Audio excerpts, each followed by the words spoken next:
the First Alert Ford Weather Center, I'm meteorologist James Gosh.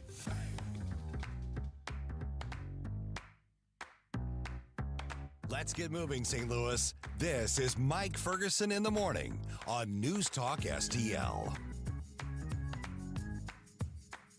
We are basically at halftime when it comes to the Missouri legislature. So this is a good time to assess, is the progress on track to deliver what we've been promised? We're talking tax cuts. We're talking maybe tax elimination. We're talking getting government off of our backs.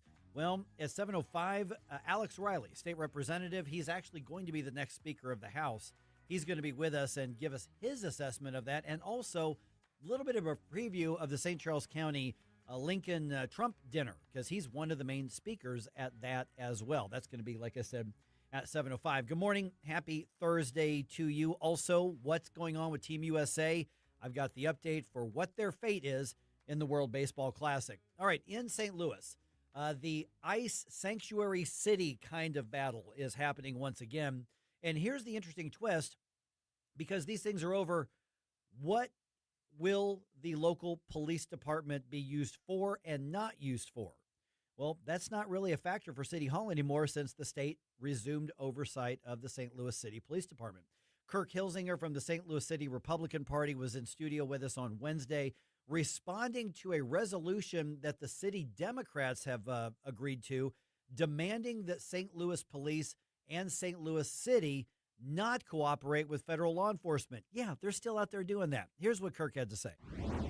You actually, I think it was you emailed me or maybe you texted me, the resolution that the city Democratic Party passed, their central committee in the city, which is the power base. And, you know, it's not just a separate club. This is who calls a lot of the shots for what happens in City Hall. And they passed a resolution demanding basically that the city not cooperate, essentially be obstinate if and when there's any federal law enforcement regarding immigration in the city, if I'm reading the thing right. Yeah, just like every other blue city. I mean, look at Chicago, look at New York, look at LA. They put out a resolution demanding that we not work with ICE. Mm-hmm. And when I looked at that, I said, well, allow me to retort. And we went and passed our own resolution in support of ICE and in support of law enforcement, which Megan Green again came out and said she was mad because the city's having to defend the police and that money could be used for affordable housing. Meanwhile, it seems like we're getting a big, huge influx of non-citizens in both the county and the city. And meanwhile, people in North St. Louis who's had their homes ripped out because of the tornado and still haven't had any relief from that are still waiting for that relief. And it seems like the city is pushing more and more resources to non-citizens. And I would be mad if I lived in North St. Louis over that. What's their biggest argument or justification for it, Kirk? I think it's voters. Yeah. I think they're wanting to import as many voters as they can because those voters do the job that no American wants to do, and that's vote Democrat. Well, okay. They have to get. I guess they have to get past the hurdle of them being. There's a chance that soundbite shows up somewhere down the road. The hurdle of them being able to vote, because only citizens can vote in elections, right? However, it is perfectly legal to register non-citizens to vote, which is why we need the SAVE Act. And we do have immigration attorneys going into the Board of Elections, occasionally removing people who seem to be on the voter rolls, even though they are not citizens of the United States. Oh. And this has happened in the city? Correct. Okay. We're visiting with Kirk Hilsinger from the St. Louis City GOP. And let's talk about, so the resolution, it's real easy to say, well, that was just from the Central Committee. These aren't the people elected to City Hall. This is not the Board of Aldermen. It's not like the Board of Aldermen passed this resolution. But we're talking about an incredibly direct connection between what happens in this. This is the political base of the Board of Aldermen. Have we heard a response from anybody in the Board of Aldermen to what the Democratic Central Committee is asking? Absolutely. For days after this resolution came out, you had the St. Louis Post-Disgrace, to use your name for them, were putting more anti-ICE stories up there. The mayor came out against ICE again, and it seemed like several of the aldermen also came out in anti-ICE. So it did generate a lot of talking points for the Democrats as far as they dislike getting rid of illegal people from our. No, but we don't know that there's anything like in the Board of Aldermen in the committee, or nobody's drafting an ordinance or anything like that. Or Not off the top of my head, but it wouldn't shock me. And it wouldn't even matter because the city doesn't run the police department anymore. You would think, Yeah. but no, they really do want to. They still sometimes think they do run the police department for whatever reason. I don't know if there's a way to quantify this or measure this, but it seems to me that there are maybe different pockets of the city that feel differently about immigration enforcement, support for ICE, even if they all vote Democrat. So where's the biggest push coming from for this? Where is it from? South City? Is it from, where are we seeing the biggest pressure being brought to bear? It would seem like the Rashida Aldridges, the Alicia Sunniers, those very, very far left. I call them the crazy left. The sane Democrats don't want anything to do with this, but it seems like they don't have enough power to carry that over to stop the craziness that's going on. Yeah, I mean, this is the kind of virtue signaling that you would see behind the gated streets of the Central West End, not what you would see in the blue-collar, hardworking Democratic area of South City. Not Ward 1 and Ward 2, no. Yeah, I'm stereotyping. I don't mean to, but I'm kind of stereotyping because, there's a lot of virtue signaling that's really safe to do behind your gated, streets. Yeah, well, it comes down to where you went to high school, right? Yeah. This is St. Louis. So, yeah, but even with the city, even though it is, leans Democrat, it's heavily Democratic, but there are still variances in terms of what issues are of primary importance, schooling, crime, all those things. And to have this, discrete focus on this one issue when it's not even really being presented, could be an issue. Mm-hmm. It just seems like weird to me. I don't know.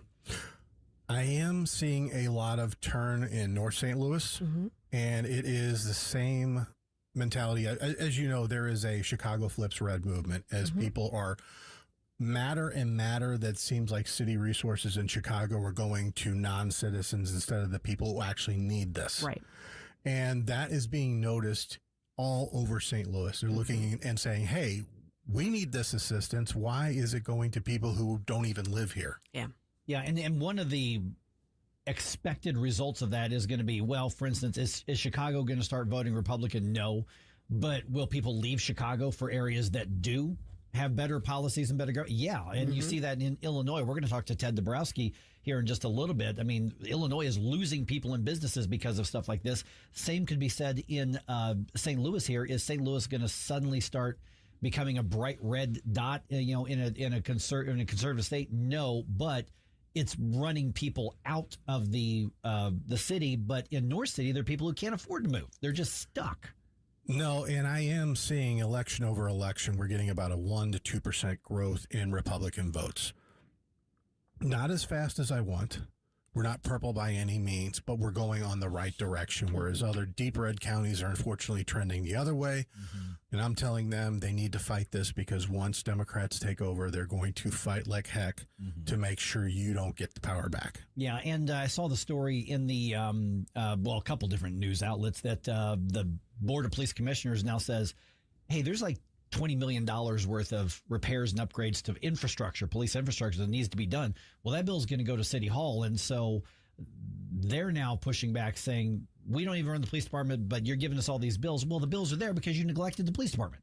That's the thing. And they're also complaining about legal representation that they have to pay for it for the police. Well, when you start removing money from the budget, what is some of the first things that go? It's training, it's resources. The police couldn't use their shooting range because it was a condemned building at that point.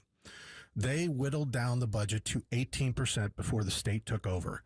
Because of Amendment 4, we had that it is mandated by law and the Missouri voters passed that they are required to pay 25% of their budget, and that's where they're getting that 7% raise number from. Is this an opportunity for Republicans in the city of St. Louis to capitalize on, particularly on this issue, and say, look, your elected leaders aren't putting you first. They're doing exactly like the Democrats did at the State of the Union address. They're not standing up for American citizens. Precisely. That's why I'm here. That's why we made this resolution. I'm pushing that the Democrats do not care about you, and try something different. What's it going to hurt? Right.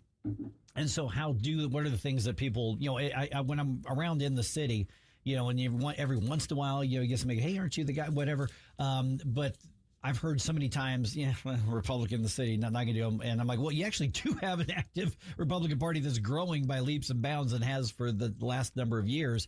So the new website is up. Obviously, they need to look you up on social media as well. I mean, you got the once a month meeting, but there's a lot of other stuff going on too. Yeah, it's stl-gop.com. And yes, we are fighting. We have to fight. We have no other reason or other recourse but to fight. I have been told by many people, well, you should just move out. It would be so much easier if you moved out. I can't do that. I have to stay in there and fight. If you cannot fight if you're outside the area that needs to be helped. Yeah, I mean, in campaigns and for local office and state representative and Congress, those are all a massive part of what you do. And I think a lot of people, just hear the narrative, well, you can't win, don't bother fighting, do something else. But that's you've got to, like when you just said, but in these areas we're gaining 1 to 2%. That's actually really significant because you remember a 1% gain on the Republican side is a 1% loss on the Democratic side. So it's actually, the numbers are actually kind of twice whatever that gain is. And then it doesn't actually take that long before it's enough of a factor that City Hall and some of the others have to start paying attention to that. And so that's a lot of momentum that's being built. I mean, obviously you're recruiting candidates and looking for people to get behind different campaigns right now as well. And it all works together. Yeah, I'm looking to flip that first seat. When I flip that first seat, then every subsequent seat after that becomes easier. We haven't had a Republican in the Board of Elections since 2011. We haven't had a Republican mayor or majority in the Board of Aldermen since 1949. 76 years of Democrat rule. What has it gotten you, St. Louis City? Mm-hmm. All right, don't forget, Flashback Friday is coming up, and Jerome needs your requests. So send those in to Jerome or send them to us on social media right here on 101.9, 94.1 News Talk STL. What do you want to hear from the 80s for bump music tomorrow?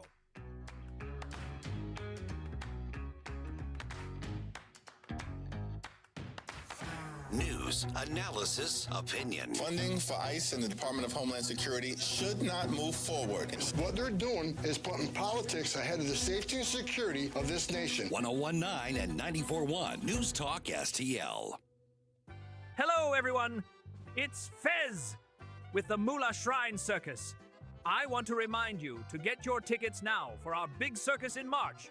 We've got new exciting acts like the Swinging Trapeze, the Daring Horseman, the Human Cannonball, and much more. And kids under 12 are free with a paid general admission ticket. So go to moolah.org and get your tickets today.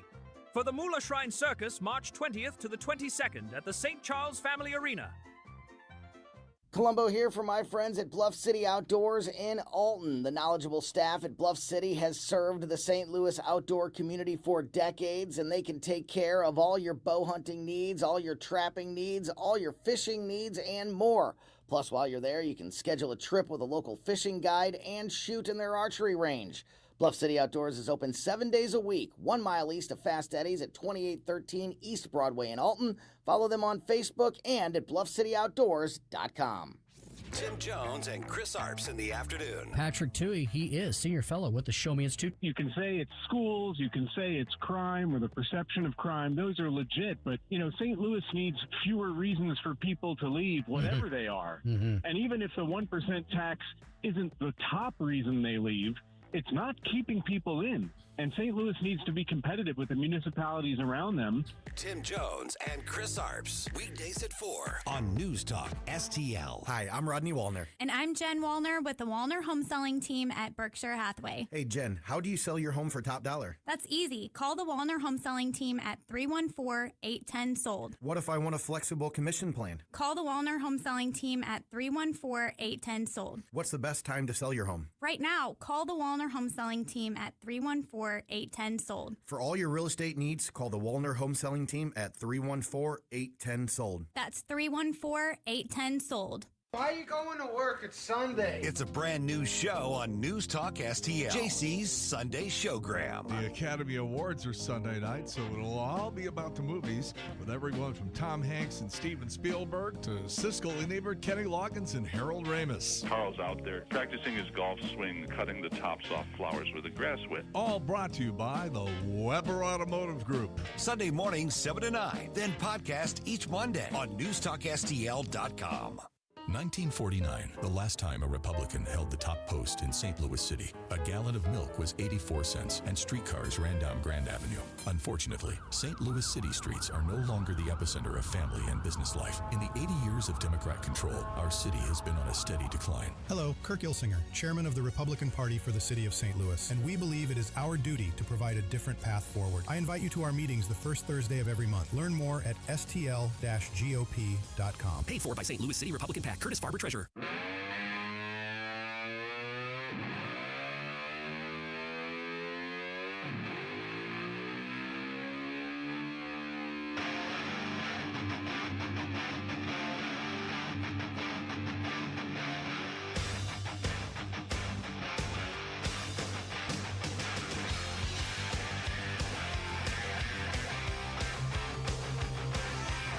Get up, St. Louis. It's Mike Ferguson in the morning. Okay, so the president takes a little time away from running the war against Iran to go attack one of his fellow Republicans in Congress yesterday. Yeah. One of the most consistently constitutional conservative members of the U.S. House has now got the ire of the president. From war in Iran to war on Massey. There you go. So the president making a couple different stops around the country, including in Kentucky, to oppose Thomas Massey's reelection bid and endorse his primary opponent, which is, politically speaking, this is almost, I would say almost unheard of, but everything's on the table with President Trump. Here's part of what he said about a fellow Republican. He is the worst person. His name is... What the hell? How did he ever end up in Kentucky? His name is Thomas Massey.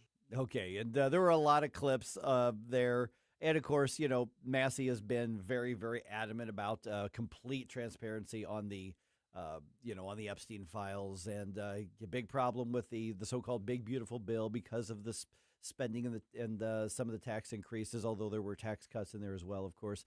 But Thomas Massey, and you follow him closer than I do. I like Thomas Massey. I don't agree with him on everything, but I wish we had more people with Thomas Massey's mindset, especially when it comes to spending and taxes and gun rights and things like that.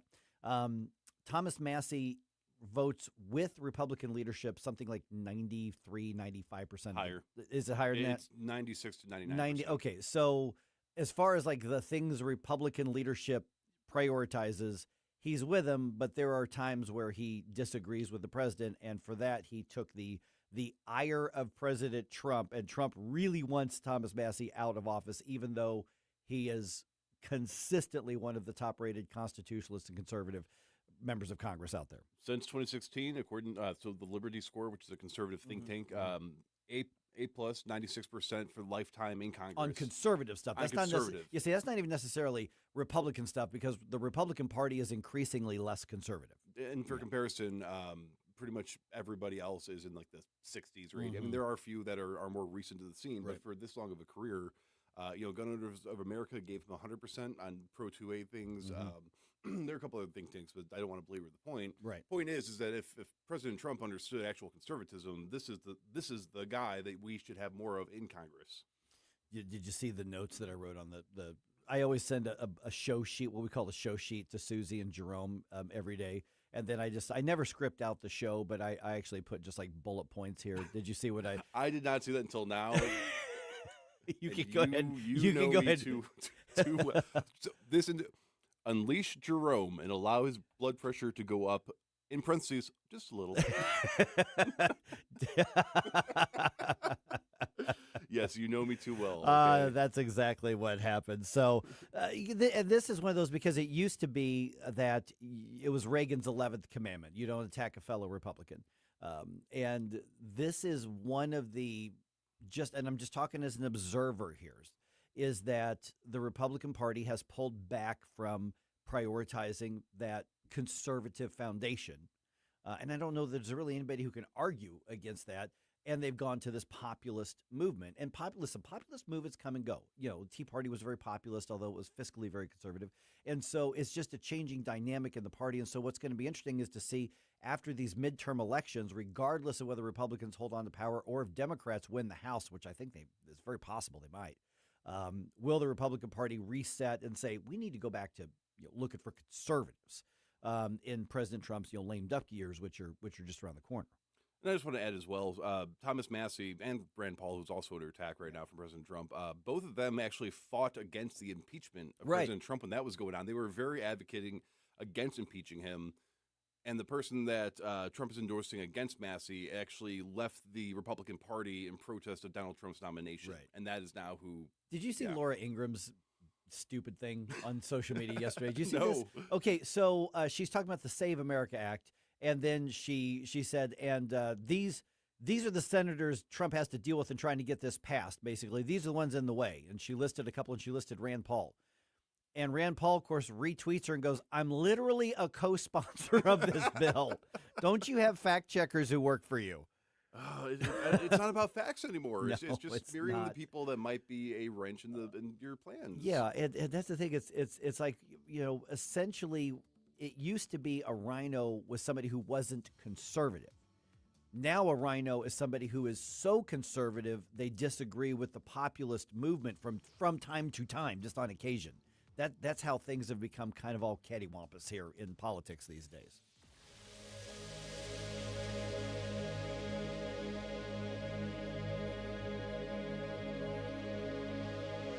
Remember those magical moments in Mom's kitchen? The heavenly aroma of fresh baked cookies? At Trolley Stop Bakery in Chesterfield's Forum Shopping Center, our co-op of talented bakers has been perfecting that homemade magic for 4 decades. From the gooeyest cookies in town to custom pies, cobblers, and cakes, everything's made from scratch, just like Mom and Grandma's recipes. Need that perfect corporate gift? We ship our famous cookies nationwide. The Trolley Stop Bakery, 67 Forum Shopping Center, or TrolleyStopBakery.com. Because some traditions are too sweet not to share. Hey guys, don't miss Straight Lines with Elizabeth Kaiser every Sunday evening at 8 p.m. where we talk about so many areas, including AI, law, and health. We have some fantastic guests on my show just about every Sunday. Don't forget, Sunday evenings at 8 p.m., Straight Lines with Elizabeth Kaiser. Stand and Fight with Nick Schroer. Hey, it's Nick Schroer. To preserve this nation, to preserve the experiment in liberty that our founders envisioned, we must take a stand and fight. Stand and Fight with Nick Schroer. Sunday nights at 6. Only on News Talk STL. With all of the celebrations, anniversaries, and holidays coming up over the next few months, where are you going to go to get that special something for the special people in your life? Newsteaders Fine Jewelers, of course. Newsteaders Fine Jewelers, found 24/7 at wowdiamonds.com. Tim Jones here to tell you all about Newsteaders Fine Jewelers. Richard Newsteader and his team serving our region since 1961 with awesome, honest jewelry solutions. They've got everything from diamonds to wedding engagement rings, hand-engraved items, pendants, earrings, and so much more. You can find them 24/7, wowdiamonds.com. That's Newsteaders Fine Jewelers, wowdiamonds.com. This year, America turns 250, and News Talk STL is celebrating our nation's semi-quincentennial all year long. News Talk STL, #1 for live and local Soros-free talk, with proud supporters of our 250th birthday celebration. Freddy's Market, Iron Bear Customs, and STL Windows and Doors. 250 years strong, and we're just getting started. 101.9 and 94.1 News Talk STL. A Disney cruise is no ordinary vacation. It's an adventure, a fairy tale, a dream. Step aboard and discover where favorite Disney characters meet fun for the whole family, where total rest and relaxation meet the ultimate escape and excitement, where a dream vacation meets a magical cruise. Only on Disney Cruise Line, where magic meets the sea. Magic Expeditions will make planning your Disney cruise easy. Reach out at magicexpeditions.com. A celebration 100 years in the making. The National Route 66 Centennial Kickoff Celebration, presented by Vital Farms. Thursday, April 30th through Sunday, May 3rd in Springfield. The celebration kicks off with musical guests featuring Little Big Town, Chris Jansen, Gary LaVox, Gretchen Wilson, the Ozark Mountain Daredevils, and the Haygoods. Events continue through the weekend. You are invited to celebrate Route 66 with us April 30th. Tickets and information on Route66Kickoff.com. Brought to you by the Missouri Route 66 Centennial Commission. KLGY HD3 Clayton, K270BW Bellefonte, KNVS Bowling Green. This is News Talk STL at 1019, 94.1, and always streaming at NewsTalkSTL.com. News this hour from Town Hall. I'm Greg Clugston in Washington. Unrelenting Iranian attacks on shipping traffic and energy infrastructure again pushed oil above $100 a barrel. Already today, Iran has hit a container ship off the coast of Dubai, caused a blaze near Bahrain's international airport, and targeted a major Saudi oil field with a drone attack. And Iran is also blocking the Strait of Hormuz, which is a vital shipping lane. The Strait of Hormuz is so important for the world's economy that governments are looking at how to reopen what has now become an energy choke point. French President Emmanuel Macron envisages France and other countries using warships to escort tankers and container vessels. The navies of France, the United States, and other nations have recent first-hand experience. We spoke to former naval officers who have previously navigated in the Hormuz Strait. They said that warships and commercial vessels would be sitting ducks if they tried using the strait's narrow shipping lanes now. Here at home, the Trump administration has launched a new process aimed at replacing the tariffs struck down by the Supreme Court. Other alternatives will now be used to replace the ones that the court incorrectly rejected. President Trump last month, after the Supreme Court struck down the tariffs he'd unilaterally imposed under an emergency powers law. We have alternatives. Great alternatives. And his administration's now pursuing one, launching a trade investigation into manufacturing in foreign countries. Could be more money. We'll take in more money, and we'll be a lot stronger for it. We're taking in hundreds of billions of dollars. Trump and his team seeking to replace those lost revenues by using different laws. Ben Thomas, Washington. Major storms whipped up tornadoes that killed at least 2 people in northwest Indiana and leveled buildings in Kankakee, Illinois. More on these stories, townhall.com. This is Dennis Prager for AmFed Coin and Bullion. There's something about the feel of a gold coin in your hand and the way the light reflects off its intricate details that has always captivated me. Nick Grovich, AmFed's owner, turned that same passion into his livelihood. Nick began collecting coins as a teen, and that interest grew into a nationally respected business offering only the finest quality coins at the most competitive prices. But the truth is that although Nick is a rare coin dealer, he doesn't believe in rare coins. Rare coins do not make sound investments, but they do make dealers a lot of money. See, that's part of what I respect about him. AmFed specializes in buying non-performing numismatic coins and turning them into gold or silver investments that provide liquidity and perform competitively against the market. Whether you're buying or selling, call 800-221-7694. That's 800-221-7694. AmericanFederal.com. From the Michaels Flooring Outlet Weather Center. Meteorologist Shan Scotch with your first alert forecast. Things have really settled back down. A chilly start to the morning with temperatures back towards the mid to lower 30s. This afternoon, highs towards the mid 50s, mostly sunny skies. Winds really start to ramp up Thursday night into Friday. Could be seeing wind gusts up to 30 miles per hour. That'll start to taper off into the early morning hours Friday. A high of 61 degrees for Friday, then into Saturday, 63, partly sunny. By Sunday, could see some chances of some rain and even some thunderstorms. That could switch over to some light snow late Sunday night into Monday morning. From the First Alert 4 Weather Center, I'm meteorologist Shane Scotch. This hour of News Talk STL brought to you by Chris Cooper and Serenity Wealth Management. Discover little-known strategies that could be the difference between choosing the care you deserve or having someone else decide it for you. Get a free copy of Chris's book at serenityltc.com. Public schools, like public libraries, should be free and open to all. Open enrollment allows parents to choose the school that's the best fit for their children. Maybe another school has a wider curriculum, is bigger or smaller. Maybe a kid is being bullied and would be more comfortable at another school. 75% of parents favor open enrollment. Open enrollment programs now exist in 43 states, and Missouri should join them. Our next-door neighbor, Kansas, has one of the strongest open enrollment policies in the nation. Kansas parents are trusted with choices and options, while Missouri parents must move out of their home to change public schools. And it's a trend. Nationwide, the percentage of students going to their chosen public school has steadily increased. Assigning kids to schools based on their zip code is the old way. Open enrollment is a better way. Learn more at showmeinstitute.org. The Show Me Minute has been brought to you by Show Me Institute and Show Me Opportunity. On the next Larry Connors USA. The story behind the story. Jonestown, where more than 900 committed mass suicide. Larry Connors USA. Now weeknights 6 until 8 on News Talk STL. Mike Ferguson. Boo! Relax, nerd. Susie Moore. And that would be a good time to respond with some applause. Get up! Get up! Can't you hear the alarm? Get up, St. Louis. That's a banana republic without the banana. Mike Ferguson in the morning on News Talk STL.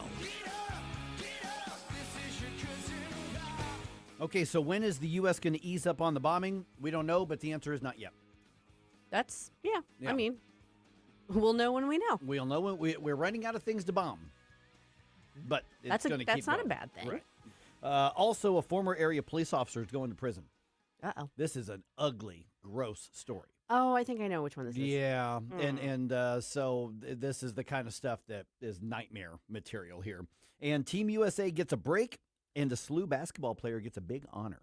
Yay. Yeah, a lot going on here. A lot of sports today. A lot of stuff's going on in the news at sports. All right, 6:06 right now, which I think we kind of need with all the heavy-duty stuff that's happening out there. 6:06 right now. Let's go ahead and start with the news dump. Wake up, America. It all worked out. They got all the news.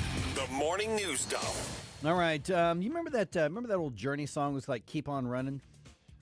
No. Yeah, I think it was back in the Escape album, which would have been like early 80s. It was just "Keep on Running," and I'm thinking I don't know we that could do a song. parody of it, just "Keep on Bombing." Oh. At this point. Oh, a little dark. Yeah, and I'm just, if you're going to do that sort of thing. AI, do your thing. All right, after traveling back to D.C. following his trip to Ohio and his trip to Kentucky in order to take swings at Thomas Massey, President Trump spoke to the press outside of Air Force One, commenting on the timeline of the war and what he expects from a new Iranian regime. It's already been won. It's just a question of when. When do we stop? We don't want to let it regrow, and ideally would like to see somebody in there that knows what they're doing. In other words, they can build a country. Okay, and obviously, as we know, that the war in Iran is affecting gas prices, among other things. And so what's happening now is the U.S. is going to tap into the Strategic Petroleum Reserve amid that oil supply shock, is what they're calling it, that sent prices above $120 per barrel for a very short time earlier this week. Those prices have come back down. And that's because ships are reluctant to travel through the Strait of Hormuz because of missile and drone attacks from Iran. As a matter of fact, we're getting reports from Newsmax, among others, that another 4 oil tankers have been attacked by Iran just in the past several hours. Energy Secretary Chris Wright was on the Ingram Angle, and he says he expects oil is going to start flowing soon, but that's not stopping the U.S. from tapping the SPR. They'll go over about 4 months, but this conflict I don't think goes that long. I think we will have the Straits of Hormuz open well before then. And so basically the Strategic Oil Reserve is basically kind of a price stabilization factor here. If there's worry about, oil not being available, then you tap into that so the supply is there. Frankly, could this also be a signal that this conflict's going to last longer than we thought, maybe, if we're going to the Strategic Oil Reserve this fast? It could be. The G7 did theirs as well. Yeah, that's right. Yep. So is it, okay, this is going to last longer, or look, we just want to get ahead of this so that we don't end up in a situation where we've got it out of control? Yeah, and President Trump basically said, I filled it up once, I'll refill it again. Yeah. which is very doable. Especially now under the current energy policies and practices. All right, let's see here. Of course, national security, a big part of the conversation here, and that brings us to the update on Senator Markwayne Mullin. Senate preparing to hold confirmation hearings for Senator Markwayne Mullin, obviously nominated by President Trump to be the next Homeland Security Secretary.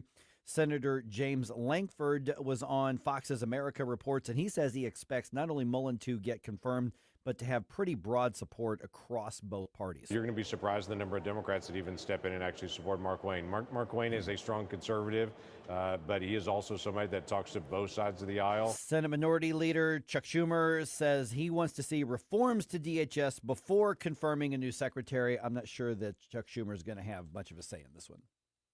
Yeah, good luck, Chuck.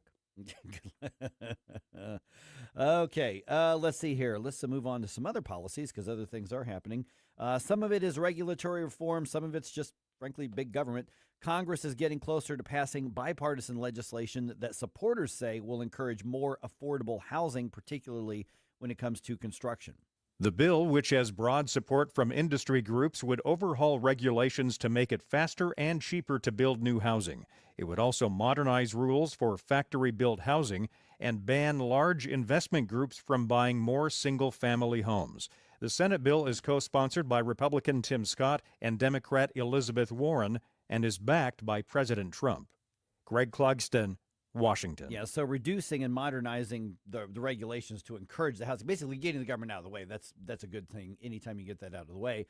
I still have an issue with government saying this company can buy that, but this company can't. Yeah, I got a small government free market issue with that. I'm a little iffy on that, but this is overwhelmingly popular. It passed 82 to 11. Mm-hmm. So, I mean, that tells you, for once, there's something that they're all like, yeah, okay, this is good. Yeah. We don't have to fight about it. Or at least there's more good than bad, or however. Either that or they're all getting, something cushy out of the deal. I don't know. That would never happen in politics. No, never. No, jeez. All right, Senator Josh Hawley trying to end FDA approval of the abortion pill. Yeah. Interesting approach here. And it's not new. He's done it before. Mifepristone is the chemical abortion pill used in the majority of abortions in the United States. 11% of cases, women who take the drug mifepristone for use in an abortion experience a serious adverse health event. Now, that's the technical term. What it means in practice is internal infections, sepsis, hemorrhaging, a trip to the emergency room, a life-threatening condition in 11% of cases. Okay, the FDA is disputing that claim, saying mifepristone is safe and that serious complications are more rare than 11%. Hawley filed similar legislation last year that did not pass the Republican majority Congress. Yeah, so I don't know if this is going to pick up any steam or not. Yeah. I don't fault him for. I think this is a good issue to advocate on. And I think it would be interesting to compare the notes and see where the disparity is. The bottom line is you've got people that are taking it that aren't being properly supervised by medical, with medical care. And so then you're having issues that could be very dangerous. Yeah. And, some pro-abortion advocate groups, they say, well, the serious complication rate is actually closer to 1%. Which is still a lot of people. This is mifepristone, which isn't this what used to be called RU-486? 47, I think. 47, RU-480. Yeah, I think RU-480 so. something, yeah. Yeah. They've renamed it because the chemical compound name, people, the left didn't like that very much. But this is about 2/3 of the abortions done in the country are the chemical abortions through this pill. Now, yeah. Mm-hmm. Yeah, so it'll be interesting to see whether that gets any traction. I feel like they're focused on so many other things right now. It might not, but I don't fault him for taking up that issue. Okay, a former Florissant police officer going to prison for 2 years. Okay. Yeah, after admitting to abusing his authority and searching for nude photos on women's phones. KMOV's Corey Stark has the story. In December, Julian Alcala pleaded guilty to 20 counts of deprivation of rights, specifically the right to be free from unreasonable search and seizure. Alcala was accused of pulling over nearly 24 women in 2024, taking their phones to his patrol car and searching for photos. He has been ordered to pay a $2,600 fine as well. And what he would do is if he found the photos, then he would just take a picture on his phone of their photos. I have questions. Mm-hmm. I mean, aren't there cheaper, less job-threatening ways to get nudies? Yeah, I would think so. I'm pretty sure if I wanted to, I could right now, and I don't have to pull anybody over or invade their rights. I hear tell that there's some of those on the internet. That's what I hear too. Yeah. And so he was pulling them over, and he was demanding their phone, saying, if they say, well, it's on my app, okay, give me the phone, I'll find the insurance. And that was the guys. And of course, at the time that this was happening and the charges were filed, lawyers everywhere were going on media like, you do not hand them your phone, show them your phone, but do not hand it to them. I actually keep a printout copy of my insurance card. I mean, it's almost like a weird fetish compulsion thing. Like because there's so many other ways if you wanted access to that sort of material, you could get it without threatening your job or violating other people's rights. Right. Yeah, this was among the dumbest things I've ever heard, pervious things, and I'm glad this guy's not a cop. Yeah.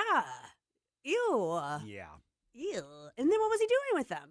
You don't want to know. Well, no. Okay, I'm not asking. I'm not asking for TMI. I'm saying like what's the benefit of having them off of somebody's phone versus? Probably like to the fetish thing you're talking about. Probably just the power trip. I guess. Yeah. But how did he get found out?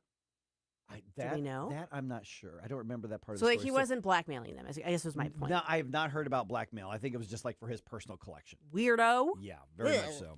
All right, Italy beats Mexico. Final score 9-1, and that means Team USA advances to the World Baseball Classic quarterfinals. Yay. Yeah, so the U.S. is going to play Canada on Friday in that game. Blues back on the road. They're in Carolina tonight to play the Hurricanes. That's a 6 o'clock game. FanDuel's got it. And SLU's Robbie Avila, that's the really, really tall guy with the glasses and the tattoos.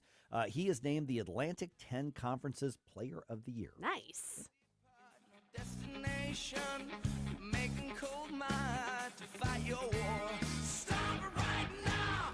I have had enough of this. Turn my eyes to you. Well, there you go again, listening to Mike Ferguson in the morning on News Talk STL.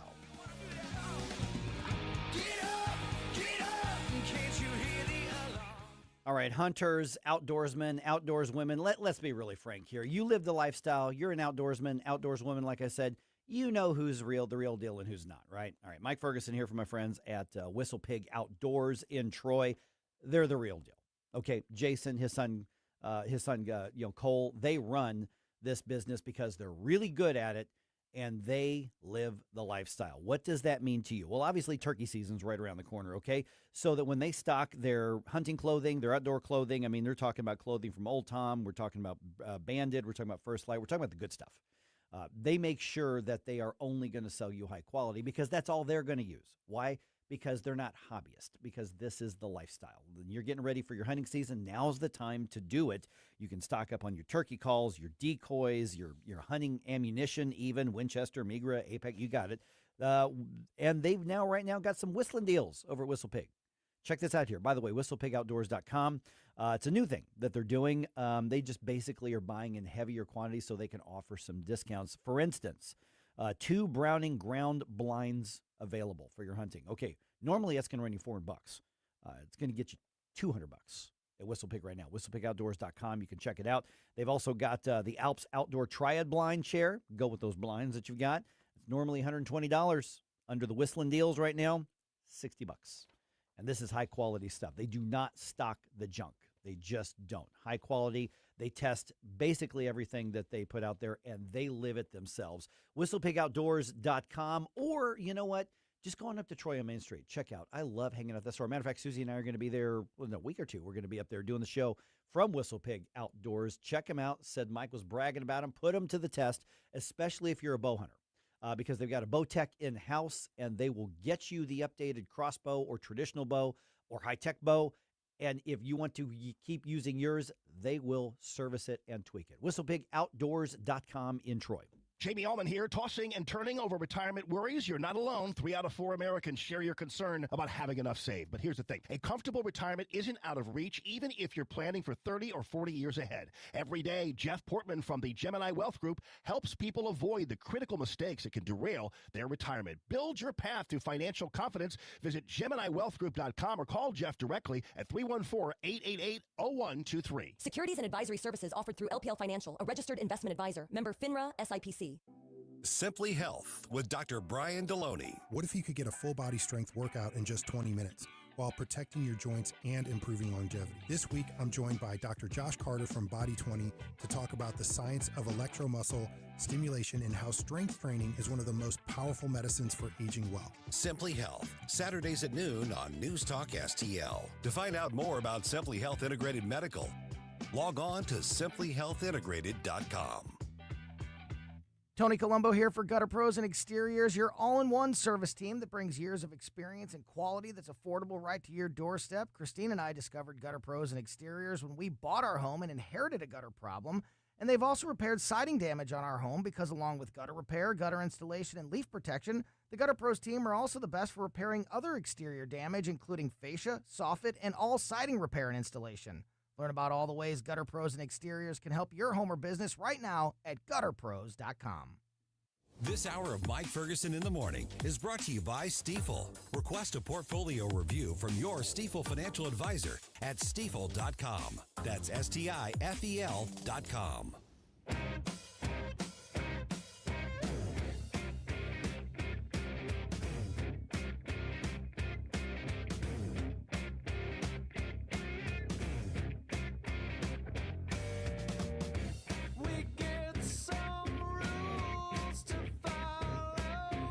Hey, Chris Arps from the Tim Jones and Chris Arps Show. Make sure that you're listening to our show this afternoon from 4 to 6. Now back to the Mike Ferguson in the Morning Show. You know, Chris talks for a living, obviously, but he kept a secret. He did. And if you go to our website, you go to our social media, Chris just beat cancer. He did. I had no idea. I found out through our social media, and I've known Chris Arps for 15 years. I had no idea. I did know, but I'm also a cancer survivor. So yeah, right. So he's got kind of his thoughts on that on our social media, especially for us dudes and dudes of a certain age. Yes. To take some of that testing recommendations seriously. So check that out. Absolutely. And Chris, we're glad you're sticking around. Yes, we are. And Becky's Way to go, glad Chris. you're sticking around. Yeah. Absolutely. All right, 6:21 right now. We got a lot of these big serious stuff that affects our lives. We're going to cover today. We're going to talk about it. Don't get me wrong. But you want to delve into a little bit of the politically ridiculous, just to get started. Sure, why not? Yeah, I mean, it's not like those one because we can things. You remember the worst mayor in America, Tiffany Henyard? Oh yeah. Yeah, Dalton, Illinois. And she was the mayor of Dalton, and she was also a supervisor on one of the township boards that kind of overlapped it. And this made all kinds of national attention because there were brawls and fights and weaves getting thrown around everywhere. Yep. And millions of dollars missing, but her and her posse were flying all over the country with expensive kind of trips everywhere on the taxpayer dime, and she was taking out billboards saying the people's mayor, and doing the influencer social media thing all at the same time. All in the meantime, they couldn't get basic documents like transparency done. I mean, we're talking like, where's the money going for the city? Well, that's not fair to ask. So she ended up getting tossed out of office by the people. And I mean, it was like the national news and the Chicago news were in this little tiny town of Dalton because it was so crazy. Yeah, we covered it. I covered it at Red State too. Mm-hmm. Okay, well, she's making her political comeback. Oh, she's doing a little to. Marion Barry?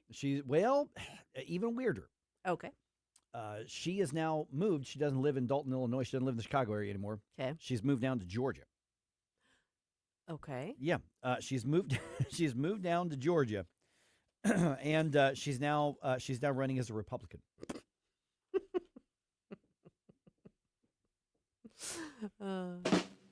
Yep. She who once declared herself to be the super mayor, she's now a candidate for South Fulton County District 5 on the Fulton County Commission. Oh. So here's the thing.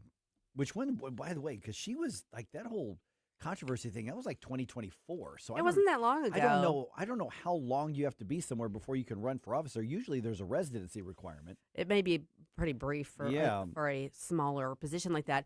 But weren't there some criminal charges? Oh, yeah. Well, there were criminal investigations. I don't know that they're completed, but according to Fox News, she's not been charged. That doesn't mean she won't be, but she hasn't been charged. Okay. At this point, she's not been charged. I thought the same thing, too. And so the Village of Dalton's bank account, little town, $5.6 million when she became mayor, which for a small town, that's even not a huge account, but that's what they had. By the time she was run out of town, they were in the negative $3.6 million. That's not good. No. And so it was ugly. She was yelling. At one point, she's yelling because people were demanding answers, and she did the whole, I'm a black woman in power, how dare you? And it's the whole audience is black.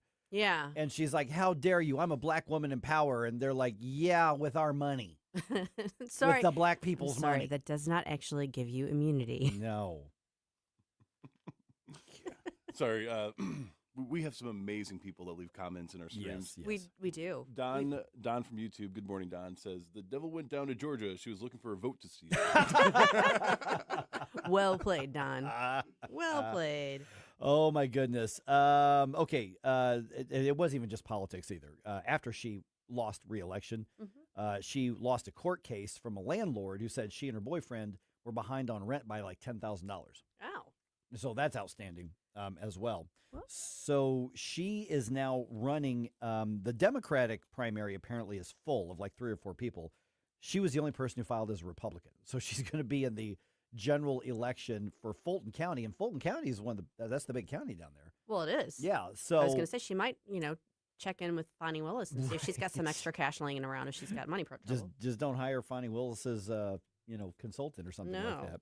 No. So Tiffany Henyard now thinking, this is Georgia. They're not going to know me down here. Georgians read red state. Just saying. Right. They have TVs. They have phones. Yeah. Good God. All right. Have you ever also here? Okay. I love this next one.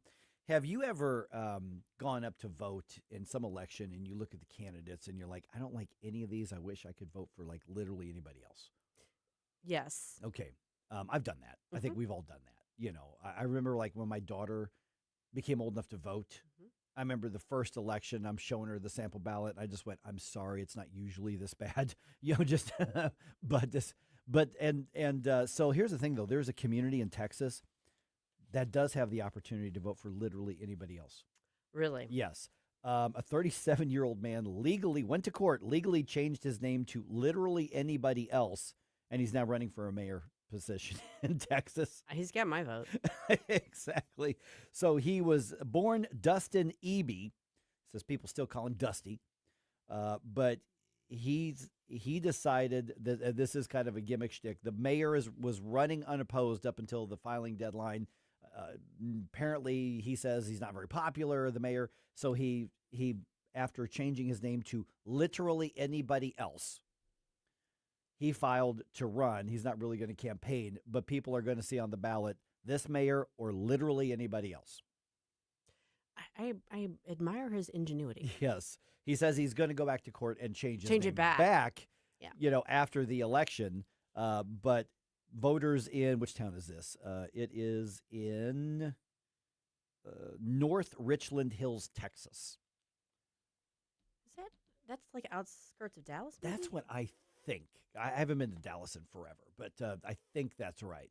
So if you see literally anybody else, are you tempted to vote for it, Jerome? I mean, yeah. It depends, though, because I do like our state level representatives. I'm right. not, city could obviously be improved to some degree, but we're already getting that direction to go with. But yeah, at the federal level, I think literally anybody else might have my vote. Yeah.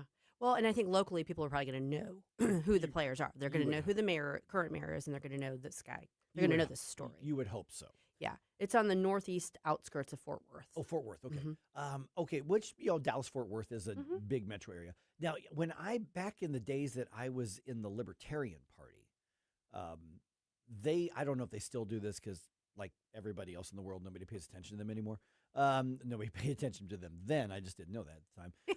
But there was a big push, like on their platform, was to include NOTA, NOTA, on every ballot.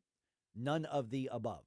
And what their argument is that if none of the above had more votes than anybody else, you disqualify those candidates and force another election with different candidates. That was their proposal. I mean, there's logic to that. Yeah. It's not completely unreasonable. Right. It might be impracticable. Mm-hmm. I could see that.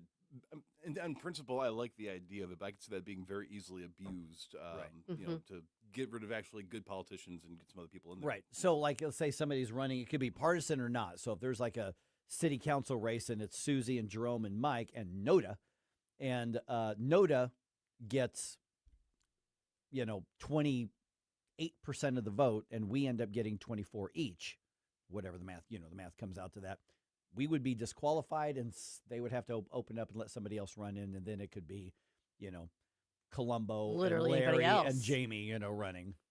Literally anybody else. Yeah. Right. Or Tiffany Henyard. Why not?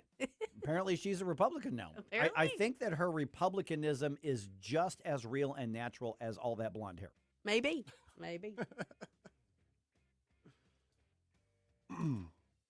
So you knocked the wind out of me. I with did, that. I did. Threw him off his game. So time is almost out to reserve your spot at next weekend St. Charles County Republican Lincoln Trump dinner. The deadline to reserve your seats or a whole table is tomorrow, which is also Flashback Friday. Get more information at NewsTalkSTL.com.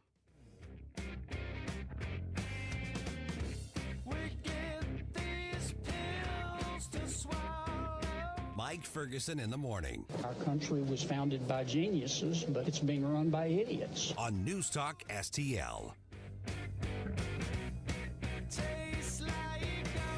From the Michaels Flooring Outlet Weather Center. Meteorologist Shane Scotch with your first alert forecast. Things have really settled back down. A chilly start to the morning with temperatures back towards the mid to lower 30s. This afternoon, highs towards mid 50s, mostly sunny skies. Winds really start to ramp up Thursday night into Friday. Could be seeing wind gusts up to 30 miles per hour. That'll start to taper off into the early morning hours Friday. A high of 61 degrees for Friday, then into Saturday, 63, partly sunny. By Sunday, could see some chances of some rain and even some thunderstorms. That could switch over to some light snow late Sunday night into Monday morning. From the First Alert 4 Weather Center, I'm meteorologist Shane Scotch. Hey, when pests invade your home, you need someone you can trust. It's Jamie Allman here, and at Buckingham Pest Control, they're not just your exterminators. They're your neighbors and friends. A locally owned family business and St. Louis Magazine A-List award winner, providing affordable, quality pest control. Plus, they offer energy-efficient TAP attic insulation, the only insulation that controls pests. BuckinghamPestControl.com. That's BuckinghamPestControl.com. Mike Ferguson here. Retirement should be a time you can relax. No more stress from work. But there's one thing you can't forget about when retiring. That's your money. Do you have enough saved to fund your income for life and keep up with inflation? How will you claim your Social Security benefits? And what about long-term care? The ClearPath Wealth Management Group at Stifel is here to help answer all of these questions. You can hear their latest views on the markets and investing during On the Money, hosted by Stifel financial advisors Bob Stockdale and Eric Robert, every Saturday morning at 9, right here on News Talk STL. They can help you get organized, guide you through critical retirement decisions, and create an investment portfolio designed around your needs. To schedule your free retirement plan consultation, go to clearpathinvesting.com. That's clearpathinvesting.com. Or call 636-695-2650, 636-695-2650. Stifel Nicholas and Company Incorporated, member SIPC and NYSE. Here's my problem. Completely agree with your sentiments. He talks about we're divided. Well, yeah, we are. And we need to wake up as a country and realize what's going on. 101.9 and 94.1. Number one for conservative talk. News Talk STL. She keeps a Moet Chandon in a pretty cabinet. Let them eat cake, she says, just like Marie Antoinette. Building a remedy for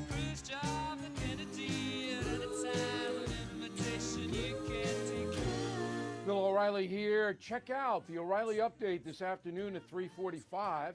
Right now, it's back to Mike Ferguson in the morning on News Talk STL. All right, tax cutters in Missouri are getting some support from around the country. Good. People who specialize in this sort of thing. We like that. National campaign to back the effort to eliminate our state income tax is now up and running because basically, as of today, we're at halftime. Yeah. In the halftime in the Missouri legislative session. That's right. Yeah. Matter of fact, the House Majority Leader, Alex Riley, going to be with us at 7:05. He's going to be the next Speaker of the House, and he's on board with this. Awesome. So we're going to get some of the inner workings on that. But right now, Leah Vukmir from the National Taxpayers Union joins us right now. And Leah, thanks for being on the program here. Because first, you all are bringing some national ammo to this fight. But you've been there and done that, having been in the Wisconsin legislature, state senator as well. So what do we know about the push to eliminate a state income tax? We know that it can work in other parts of the country, but what are we seeing about states who go from having this to not having it and either replacing it with something else or forcing themselves to cut spending in addition to that? What's that transition look like? Who's done it well? How do we allay the fears that, the roads aren't going to get fixed and police aren't going to be around and, dogs and cats are going to live together and we're just going to have a horrible, horrible anarchist world now? Well, good morning, everyone. Thank you so much for having me on the show. And yes, it's exciting. It's an exciting time for your state, and I hope your listeners will be ready to vote and support this resolution that will be on your ballot in November, provided it gets through your legislative chambers. It's already passed one hurdle in your House. Today will be a final vote, and then it'll go over to the Senate. And what we're talking about is a resolution which will eliminate over a period of time your state income tax. And it's a vote that is put to the people. The people will decide whether or not they want to do this. And you're right, there is a huge trend across the country to start moving in the direction of eliminating completely income tax. And already we have 9 states that have no state personal income tax: Texas, Florida, Tennessee, Nevada, Washington, Alaska, Wyoming, South Dakota, and New Hampshire. But in recent years, other states are making very successful efforts: North Carolina, Indiana, Kentucky, Mississippi, states close to you, I might say, Iowa and Georgia. And so it's exciting to see that you have leaders like your governor. You have the Speaker Patterson, Representative Bishop Davidson was managing the bill or the resolution on the floor. And it is a trend, and it is a positive trend. And the states that move in that direction, guess what they find out? People start moving to the state. People start putting businesses in the state. They want to live in an environment that values their work and doesn't take money right out of their paychecks right off the top before they even have a chance to save, spend, or plan for it. So it's a positive direction for your state, and I commend your leaders for the work that they're doing. Commend you all for talking about it, because it really will be up to the people to decide, and that's a great democratic process. Leah, you would think that most people would intuitively think, oh, great, I have the opportunity to lower my taxes. I'm all about it. But there seems to be this sort of inherent resistance, at least in some quarters. I don't know if it's like Stockholm syndrome or what, but what do you feel like is the biggest pushback against this sort of change, and how do we go about combating that instinctive resistance? It's a great question, and I think what people have is a knee-jerk reaction that the sky is falling. This is going to put a huge hole in our budget, and we're going to be in a more difficult financial situation. And, interestingly enough, in your own state over the course of the last 7 to 12 years, you have gradually lowered your income tax brackets. And what has happened is, and I heard this information when I was listening to the debate on the House floor the other day. Of course, yes, I'm a geek, and I was listening to your Missouri debate. In your state, what has actually happened is you've seen an increase in revenue over the period of time that you have actually been moving in the direction of lowering your income tax. So it's astounding to me that people don't understand that what this does is it broadens the tax base. It makes taxes more fair to more people. Because right now, what you're operating with in Missouri goes back to the 1930s. And you have, I think, 216 sales tax exemptions. You have decades of carve-outs that are secured by special interests. And how is that fair? But going to the elimination of the income tax what actually creates a situation where it's more fair to more people. And again, your lawmakers will decide if this gets passed in this session, the exact specifics on how this will be done. But what I know for sure is that you will use triggers, which means you will not move faster than your economy is growing. And these are the safeguards and the guardrails that will help maintain and ensure that the sky doesn't fall and you don't blow a big hole in the budget, which is the biggest cry that you will hear from the people on the other side of the aisle. All right, that voice you're hearing is Leah Vukmir from the National Taxpayers Union, also former Wisconsin state lawmaker as well. So here's one of the other complaints that I'm seeing a lot of here, and they're saying, well, it's about tax fairness, because what you're talking about is there are things right now that are not taxed on sales taxes. And of course, in the 1930s, when a lot of these rules were written, we didn't obviously have any concept of streaming services and things like that, and that would all be included. So there will be that broader base that people are going to pay sales taxes on. I've heard the argument, Leah, that with income taxes, you have to make so much money before it applies to you. Now, Missouri's is pretty low. Almost everybody pays into it. Sales taxes are economically described as regressive, meaning they hit the poor hardest. So we're actually going to raise taxes on people who are going to feel it more than maybe we would for our Netflix purchase or whatever the case is. What's the answer to that regarding that sort of pushback on the tax fairness by replacing income with a broader sales tax and the different lower economic statuses? Well, my argument is that income tax is already penalized your work and productivity, and sales tax can be designed to exclude essentials like groceries and medicine. Things haven't been decided at this point, but income tax elimination allows workers to keep more of their paycheck, and that benefits middle-class families, and we have seen this happen. There have been a surge of middle-class families moving to states that have no income tax, Tennessee, for example. I mean, the migration statistics are astounding, and you can go to our ntu.org website and see we have compiled, my colleagues have compiled a map of the United States, and using IRS data that counts how many taxpayers move in and out of states and what causes them to move is this sort of tax situation. Of course, Florida is number one. A new taxpayer on net most frequently, a new taxpayer, a resident goes to Florida every 2 minutes and 9 seconds. Guess what state is at the bottom? California. Of course. They lose another taxpayer most frequently on net every minute and 44 seconds. Now, Missouri's doing pretty well already. I think you're at 16, and you can probably move that up if you move in this direction, because you have, like Wisconsin, and I love my state, although our highest bracket is 7.65. I wish we were in a position like you are in Missouri. But what you're doing, what you have in Missouri, is a great heartland, Midwest values lifestyle that people want for their families. And you can enhance that one step further by moving toward no income tax. Excuse me. And what are the structural fixes that we should be looking at? I mean, obviously, we're wanting to phase out the income tax, but there are other elements to this that would be key, don't you think? Well, right, and that will be the triggers. And the triggers, excuse me, I don't know what's happening. It's early in the morning. We get choked up about this I was side of going thing to say, too. yeah. I'm a little verklempt You talk myself. about being a geek about watching that. When we talk about cutting taxes, I mean, it hits me in the feels too. It just Absolutely.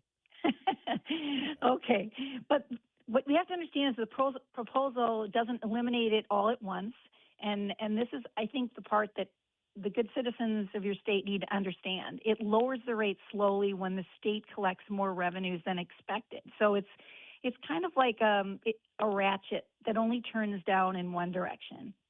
So you start at your current income tax rate, which is 4.7, and then every year the state will look at how much general revenue comes in.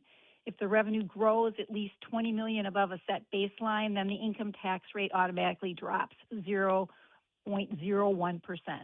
So every time the state hits another $20 million increase, the rate will drop until it gets below 1.4%. And at that point, this amendment, this resolution, if it becomes an amendment, eliminates the income tax entirely. And then it is part of your state's constitution, which means it can't come back unless another process like this goes through by a future legislature. Okay, Leah, we Susie and I talked to Governor Keogh on the opening day of the session. He was on the show, and he mentioned an aspect of this that I thought was fascinating, and that is you have to control spending in order to make this work. Absolutely. And he, of course, Governor Keogh, I've actually known him a long time.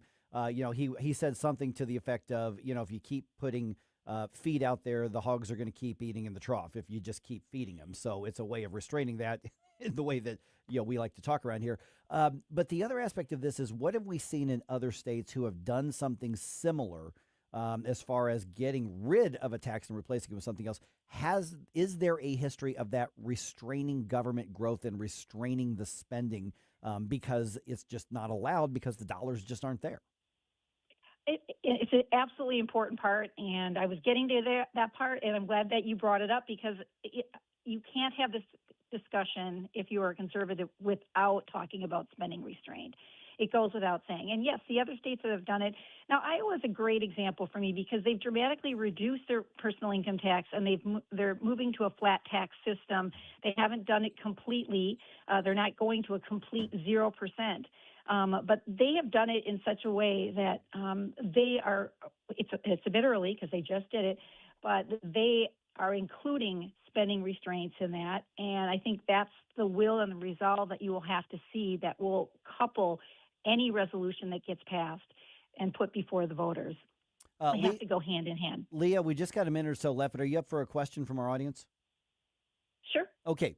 We've got Bill. Yeah, Bill is a union member in Missouri who just had a quick statement about this. Bill, you're on now. So you're on with Leah Vukmir from the National Taxpayers Union. Which question, just so you know, Bill, I just got a minute or so left. So we have a lobbyist for us, and he just came back and said inside that law that you're trying to pass, you're actually going to hike up the state sales tax to 19%. And that's like smoke and mirrors. Did you say 19%, Bill? 19%. 19%. Okay. Came back with. So you got to find the money somewhere. When you give us a treat, you got to pay for it. Okay. All right. Hey, Bill, thanks for the question. Okay, Leah, 19%. I have not heard 19% of our sales tax. No, and this sounds like a classic tactic, scare tactic done by lobbyists. Again, no percentage has been decided at this time. That's the beauty of what your resolution is right now. You're putting it before the voters to decide whether or not they want to move in this direction. The actual direction that your state goes will be determined by the next set of elected officials, which the people have a voice in deciding. And again, 19% sounds a little crazy and high. But again, what you're trying to do is you're trying to broaden your tax base to create a more fair tax system. What has happened in other states that have done this is it's led to economic growth, more jobs, migration to the state, and you couple that with spending restraint, and I don't think you're going to be in a situation of a 19% sales tax increase. Again, I think that is just meant to scare people away from a good public policy that would benefit the vast majority of people living in your state. Okay, Leah. And sorry, new people who want to move to your state, maybe even folks from Wisconsin. Yeah, we'll take them. We'll take them. It's a little bit warmer down here. All right, so Leah, you all are launching a national campaign website. The billboard's up off the Poplar Street Bridge now, I think. So people want to learn more about your all's take on this and your push on this, and they can compare and contrast with what they're hearing from other places. Yes, they can find us at NTU, NationalTaxpayersUnion.org.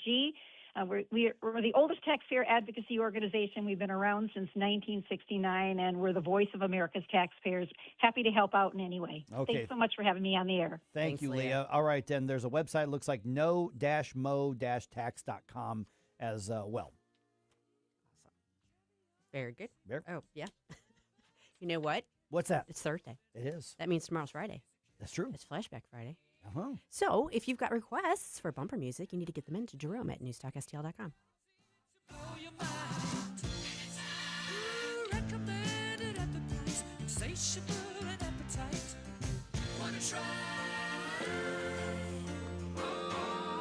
Mike Ferguson in the morning. I've driven all over Washington, D.C. I cannot find the money tree. On News Talk STL.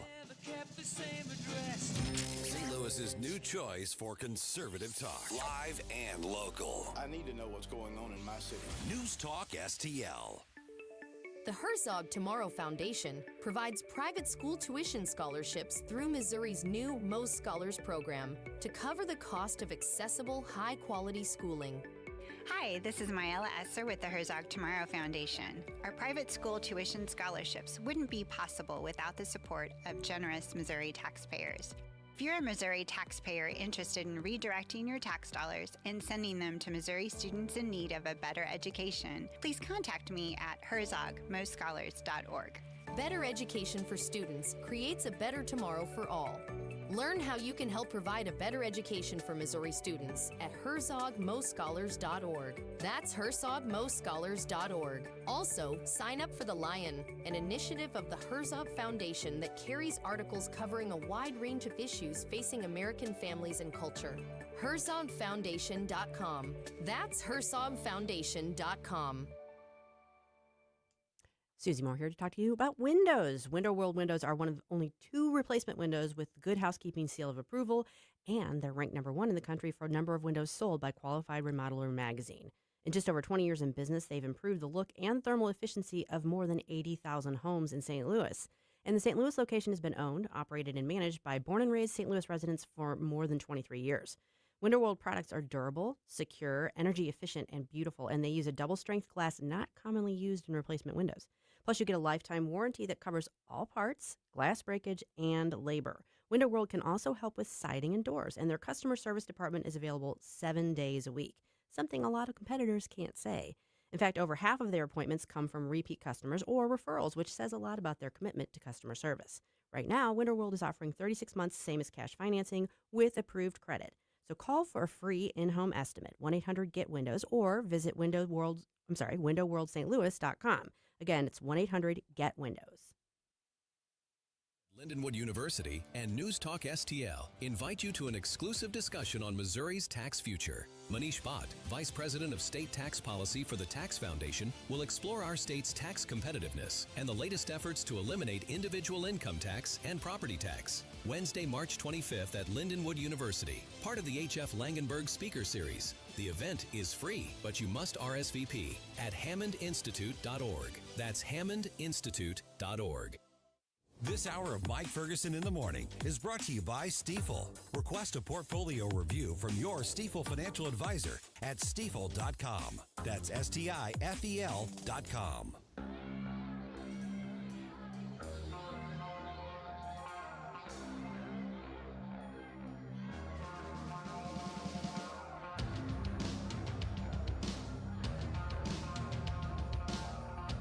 Good morning, St. Louis. Hey, it's Vince from The Vince Show right here on News Talk STL every weeknight at 8. Right now, it's back to Mike Ferguson on 101.9 and 94.1 News Talk STL. We have essentially won, but we're going to keep going. That's what the president is telling media and the world at this point. A former police officer going to prison, and for a very gross way, he deserves it. Yeah. And Team USA gets a break and lives on in the World Baseball Classic, and a SLU basketball player gets a big honor as well. It's coming up on 6:53. Let's squeeze in a quick news dump here. The Morning News Dump. Are you joking? Is this a joke? Listen, folks, the Morning News Dump. Okay, after traveling back to Washington, D.C., following a trip to Ohio and Kentucky, President Trump speaking to reporters outside of Air Force One, commenting on the timeline of the war in Iran and what he wants to see from the new regime. Most people people say it's already been won. It's just a question of when. When do we stop? We don't want to let it regrow, and ideally would like to see somebody in there that knows what they're doing. In other words, they can build a country. And, of course, he's still not going to commit to a timeline, which you would not expect from any president. That would be not a smart strategic move. Correct. Yep. All right. And, of course, I noticed last night I was in Afton, and the price was $3.29 a gallon. Yep, that's what I'm seeing pretty much around the area. Right, which isn't a massive jump, but it's very noticeable. That's 30, 40 cents over the past, 2-3 weeks. Yeah, it's a pretty big jump. That's a, I will call it what it is. It's a pretty Yeah. big jump because we had gone down under $2.49. Yeah, that's true. Yeah, we're up almost. That's true. That's Yeah. 80 cents. That is a lot. It's a lot. So the U.S. is going to tap into the Strategic Petroleum Reserve because this is what economists are calling a global oil supply shock. And that's because up to 20% of the oil is not going through the Strait of Hormuz because Iran continues to attack any tankers that try to get through there. They actually hit another 4 of them in the last few hours as well. Energy Secretary Chris Wright was on the Ingram Angle on Fox, and he says he does expect oil to start flowing through the strait soon. They'll go over about 4 months. But this conflict, I don't think, goes that long. I think we will have the Straits of Hormuz open well before then. And there's been a request that the U.S. Navy do escorts for the oil. They've turned that down because of the obvious targeting and the extra risk to the naval fleet as well. So at this point, last check I saw, we're not escorting those oil supplies through the Strait of Hormuz. Oh, interesting, because I thought it was President Trump who made that suggestion. Yeah, the way that, at least the way that the report that I've got right in front of me, it reads, here's the actual copy. It says, President Trump told ships to go through the strait Wednesday, saying it's safe after American forces took out 16 Iranian mine-laying ships, but the Navy rejected escort requests due to the risks. Yeah, but I mean, last week he issued an order or proclamation, something that I wrote about, where he said we're going to have the U.S. ships escorting through, and we're going to encourage them to have the additional risk insurance. Right. Yeah. So if something has changed, then, maybe it's on the way too, but at the moment it doesn't look like that's happening. Okay, so Senator Josh Hawley is taking a different approach. I've got a lot of disagreements with Josh Hawley, but when it comes to pro-life stuff, he's about as solid as you get, without a doubt. He's trying to end FDA approval for the abortion pill. Mifepristone is the chemical abortion pill used in the majority of abortions in the U.S. We're talking about 2/3 of the abortions in the U.S. 11% of cases, women who take the drug mifepristone for use in an abortion experience a serious adverse health event. Now, that's the technical term. What it means in practice is internal infections, sepsis, hemorrhaging, a trip to the emergency room, a life-threatening condition in 11% of cases. All right, Senator Hawley, his claims are being disputed by the FDA. The FDA and pro-abortion activists are saying mifepristone, which used to be known as RU-480 something. Yeah, I think there's some overlap between there. Yeah, but it's by far the most common use. 2/3 of the abortions. And so the activists and the FDA say that mifepristone is safe and that serious complications are more rare than the 11% that's been cited in some studies. Hawley filed similar legislation last year that obviously did not pass in the Republican majority Congress. Maybe it'll be different this time around. We'll see. Yep. All right. This is one of those shocking stories. I remember when the trial happened and the arrest was made. A former Florissant police officer now going to prison for 2 years after admitting to abusing his authority and searching for nude photos on women's phones. KMOV's Corey Stark has the rest of the story. In December, Julian Alcala pleaded guilty to 20 counts of deprivation of rights, specifically the right to be free from unreasonable search and seizure. Alcala was accused of pulling over nearly 24 women in 2024, taking their phones to his patrol car and searching for photos. He has been ordered to pay a $2,600 fine as well. Yeah, just gross. Weirdo. Yeah. All right, got a few sports things here to squeeze in. Italy beat Mexico in the World Baseball Classic. What that means is that Team USA advances to the quarterfinals. They're going to play Canada on Friday. Cardinals do not have a game today in spring training. Slews, Robbie Avila. He is named the Atlantic 10 Conference's Player of the Year.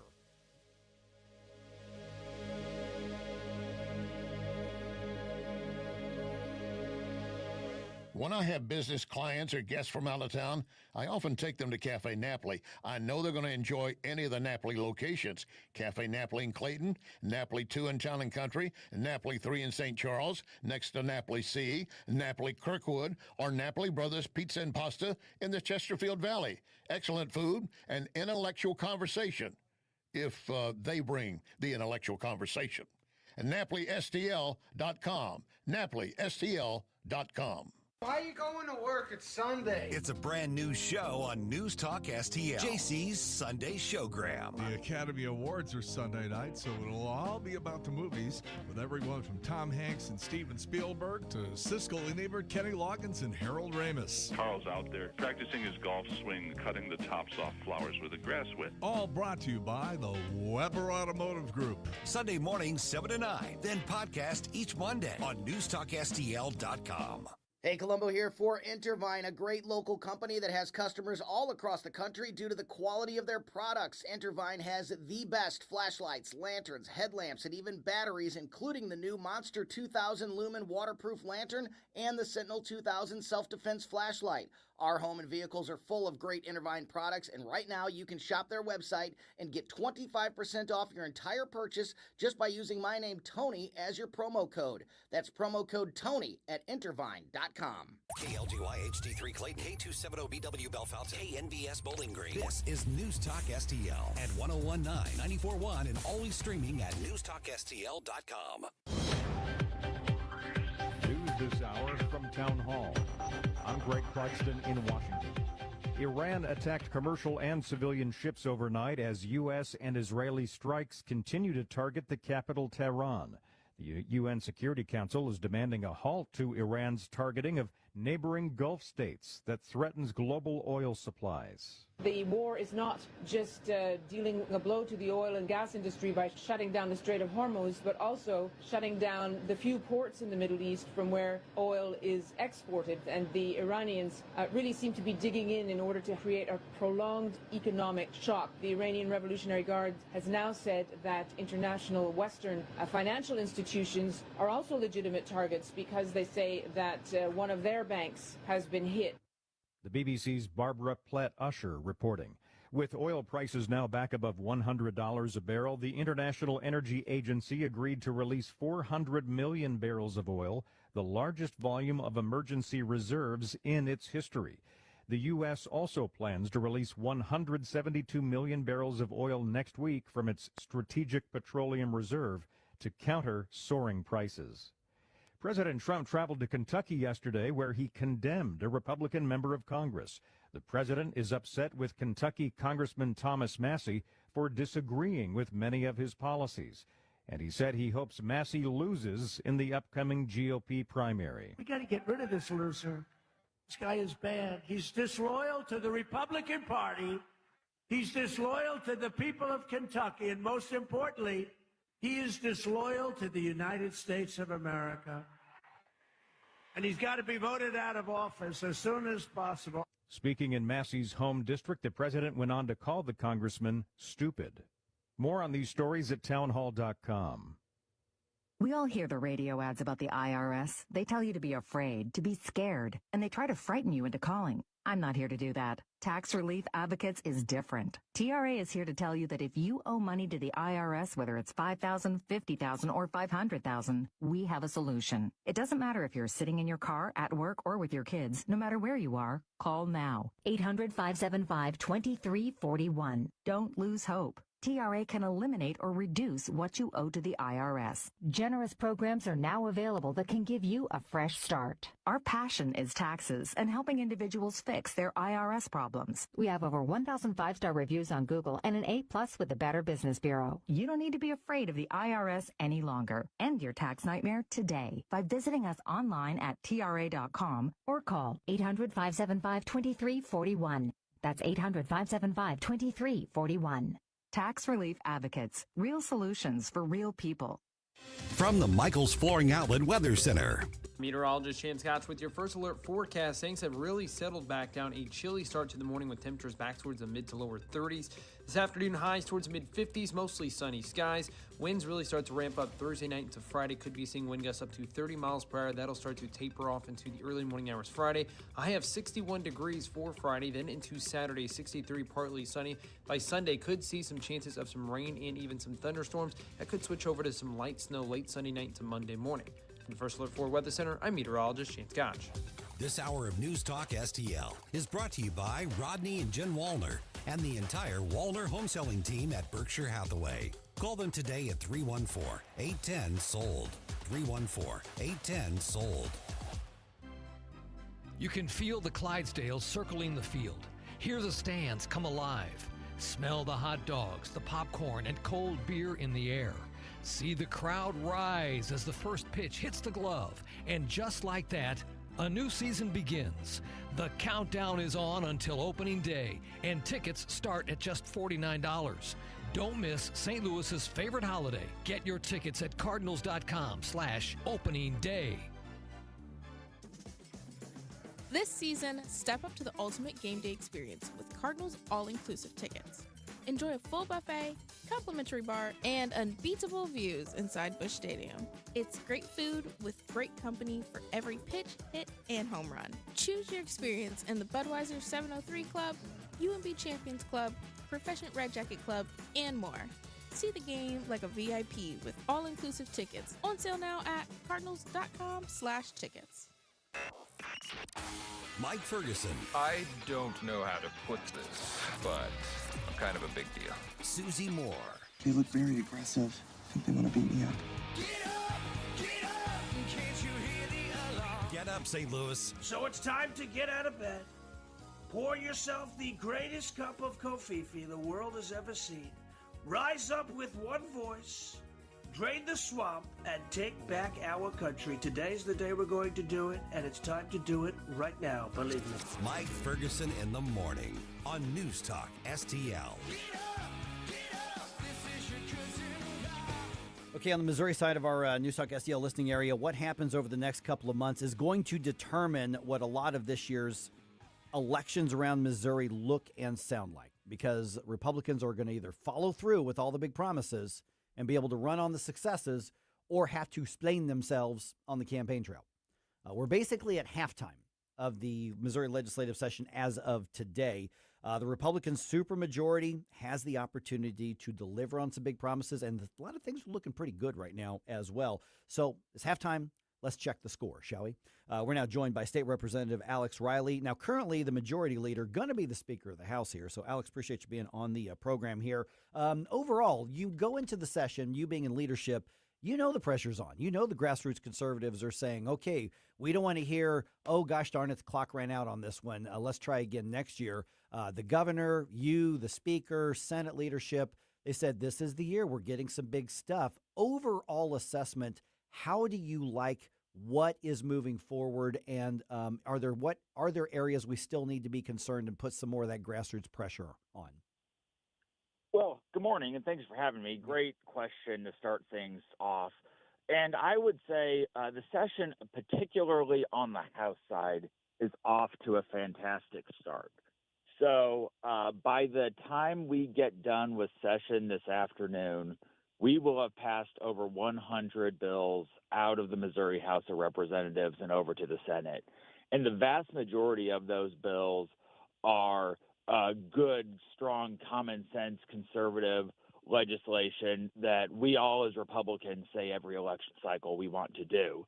And what makes the legislature of the past couple years different from prior legislatures is we are actually delivering on those promises and getting the big things done. So just to name a few, earlier this session, we passed out of the House legislation that will make permanent the current ban on boys playing in girls' sports. That's obviously a huge win for conservatives and our grassroots here around the state. Same thing with making permanent the ban on harmful transition procedures and medications for kids. So that's another big one. And today, probably the biggest bill of the session will be being passed out of the House. And that's the bill that will eliminate the state income tax in Missouri if approved by the voters later this year. That's been our top priority bill as Republicans. And it's something that a lot of us have been talking about for a very long time, both in the conservative grassroots as well as here in the legislature. But until this year, there was never really a path to get that done. But this year, the path is cleared. The governor has been leading on it, which I certainly appreciate as someone who's been wanting to do this for a long time myself. And we're going to have that bill. It's a House joint resolution, which means it's a constitutional amendment, over to the Senate by the close of business today. And that is a huge one. That is going to be a transformational win for Missouri that will set us as one of the leading conservative states in the nation. Good morning, Alex. This is Susie Moore. Obviously, the House has been busy, as you mentioned, passing 100 bills thus far, and many of them on some of those top agenda issues. And now we have to get the Senate on board, too, which is a slightly different process. I understand. Little different vibe on that side of the building. Yeah. Right. But that's not where your focus is going to be. Your focus is obviously in the House. So I guess my question is this. Once you guys come back from spring break, then where do your attentions turn? Are you then focusing on items that have come over from the Senate, or do you guys have even more agenda items you're hoping to get passed before the end of the session? So it's going to be a combination of both of those things. Once we get back that first week of session after that midway spring break point is going to be taking up the budget for the state of Missouri and passing it out of the House and over to the Senate. So last night, our House Budget Committee worked very late into the night to get the budget out of committee and in a position where it can be debated on the House floor. And the budget's a tricky widget this year. Mostly, I think for a lot of good reasons. So, unfortunately, over the past 10, 15 years, the Missouri budget has grown at an extremely high rate. A lot of that is because, and this is for a good reason, the state's economy has been stable and growing at a relatively decent clip, which means you have revenues coming in for good reasons. It's not because taxes are going up. Actually, taxes have gone down, but it's because the economy in the state is stable and growing. The more problematic part of it is the extreme amount of federal deficit spending and the way that they've sent money to, they've sent money all over the place, but they've sent money to the states. And we've done, I think, as good a job as any state in trying to use that money responsibly, trying to do, a lot of one-time infrastructure, building projects, those types of things. But at the same time, because that money is now stopped, which is good. It's good that the federal government is not printing as much money as they used to and just throwing it around. That means that the state does have some hard choices to make on budget items going forward. So that's going to be a big conversation when we come back. But at the same time, we're not just focused on the budget. There are additional policy things we want to do. And we want to make sure that our conservative wins that we've passed through the House do have a path through the Senate and do ultimately make it to the governor's desk. So I do work very hard to make sure that our House members' bills are progressing on the Senate side. I've got good relationships with the Senate leadership and a lot of the senators over there. So we will be working hard on the Senate side, too, as soon as we get back from spring break to move our House priorities through the Senate. In fact, just yesterday, the Senate passed one of our big priority crime bills. It was a sex trafficking bill to help address that problem here in the state. Unfortunately, we have a large sex trafficking problem through much of the state, including along the I-44 corridor there between where you're at in St. Louis and where I'm at in Springfield. And the Senate passed our House bill out of the Senate and sent it back to us, and we're going to take that bill up and send it to the governor's desk today. So even though the Senate is always a challenge, there are a lot of good things still happening, and legislation is still moving through the process. Okay, I want to preview your appearance coming up in St. Charles County here in just over a week. In a moment, we're visiting with State Representative Alex Riley, the House Majority Leader, and going to be the next Speaker of the House of Missouri. Now, along the budget aspect, you're talking about the hard choices that were going to be made. You, the speaker, the governor, when we talked to him, they've pointed out hundreds of millions of dollars are going to have to be cut in the spending. Is that going to actually happen? When you look at where things are right now, is the state going to be spending less money this year as in this next budget as in the one that you're working off of right now? Yeah, I think the answer to that is yes. So one of the really good things that the founding fathers of Missouri ensured was in our state constitution was a requirement that our state budget be balanced. So we cannot spend more money as a state than we have. And that's going to help ensure that our budget is smaller because like I said, revenues are down, not because of the revenue that we generate within the state is down. That's actually up a little bit, but because the federal component is down. So I think because we have that balanced budget amendment, that will force those hard choices to happen. So constituents that want to make sure that things are staying on track and keep the proper amount of pressure on their representatives on, what key issues do you think they should be honing in on to kind of get their legislators' ears? Yeah, well, I think it depends on each individual for what they're most passionate about. But I would say, with some of these big things that we're working on, property tax reform. We haven't talked about that yet, but we've passed a number of property tax reform bills out of the House over to the Senate. That's a big one for our conservative grassroots groups. For them to keep the pressure on both the Senate side and House members, just reminding our legislators that that's important to them. That's always helpful, letting them know, hey, we want to get rid of this income tax. We want to see Missouri boom economically and grow like a lot of the other no-income tax states. That's something that's important.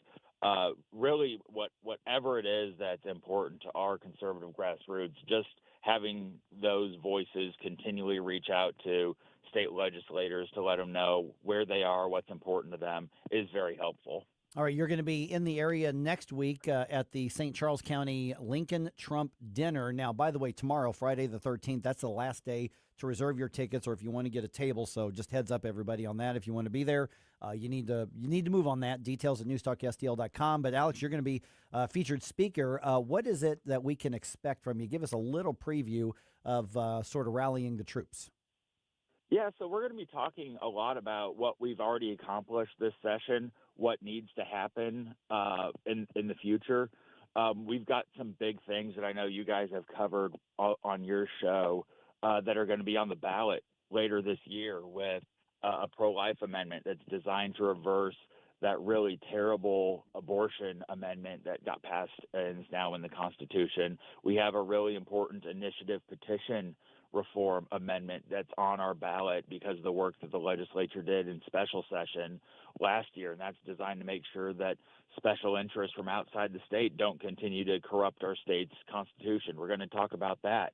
We're going to talk about the importance of making sure that Republicans show up to vote this coming election cycle. Right now, it's looking like a very challenging environment across the country, including here in red states like Missouri. And we're going to talk about the need to get out and make sure that our friends get out and vote to, one, support Republican candidates for House and Senate to make sure that we still have these majorities to do the big conservative things, but also to make sure that these conservative initiatives that we've been working on for years and years, and in some cases decades, that are now on the ballot because of the work that the legislature has done over the past couple of years, actually get passed all the way, and that all those efforts that we've put in are fruitful. So those are just a few things that we'll talk about. All right, State Representative Alex Riley, we've already tagged you on our social media platforms as well, but we'll look forward to seeing you next week and appreciate the update. Excellent. Thank you guys for having me so much. We'll talk to you later. Thanks, Alex. We keep talking about taxes. You want to learn a little bit more about what's going on here in Missouri? You want to go to this event. It's the Missouri Tax Future Competitiveness, Reforms, and Proposed Policies event at the Hammond Institute, and it's being presented by NewsTalkSTL. Vice President of State Tax Policy for the Tax Foundation, Manish Bhatt, is going to be the speaker. It's Wednesday, March 25th from 6:30 to 7:30 on the Lindenwood University campus. It's part of the H.F. Langenberg Speaker Series. Don't miss this discussion about Missouri's tax competitiveness and the current individual income tax and property tax elimination efforts. The event is free, but you've got to RSVP. So for more information, go to hammondinstitute.org.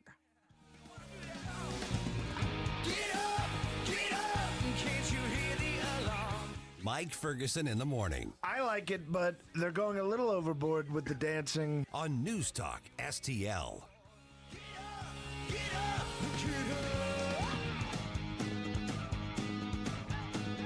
Columbo and Company. President Trump said, quote, "There's practically nothing left for the military to target in Iran, so then what's next?" We'll discuss Thursday, plus Senator Nick Schroer, Virginia Kruta, and Dr. Randy Tobler.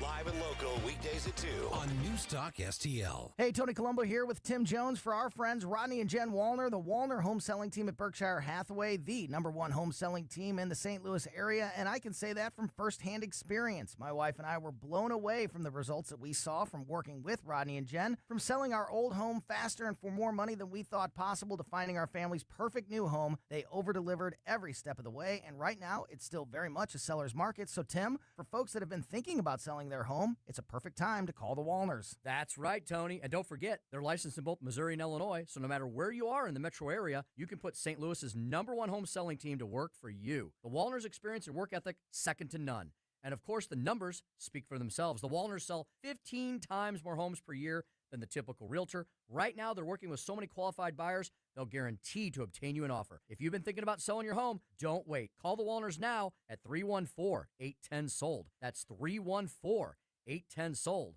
for the Wallner Home Selling Team. I've got Dr. Michael Lewis here, West Point graduate, physician, and retired Army colonel. Is considered the world's leading expert on the use of omega-3s for traumatic brain injury and concussions. Stuart Tomp brings over 30 years of experience in the supplement industry, brought $1 billion of products to the market, and has appeared in over 6,000 media interviews worldwide, and travels internationally and teaches on health. Stuart Tomp here, and I've come across the biggest breakthrough in personalized nutrition I've seen in 25 years. Dr. Lewis here. You know, for the first time, we can measure cellular and gut health. So you can start testing and stop guessing and make decisions based on real data. I'm working with world-class scientists and physicians, and what they're doing is changing everything. You can message me at elizabeth@statmedicalllc.com. That is Elizabeth at statmedicalllc.com. Thanks for taking my call. News, analysis, opinion. Radio news junkie. Love every bit about it. News Talk STL.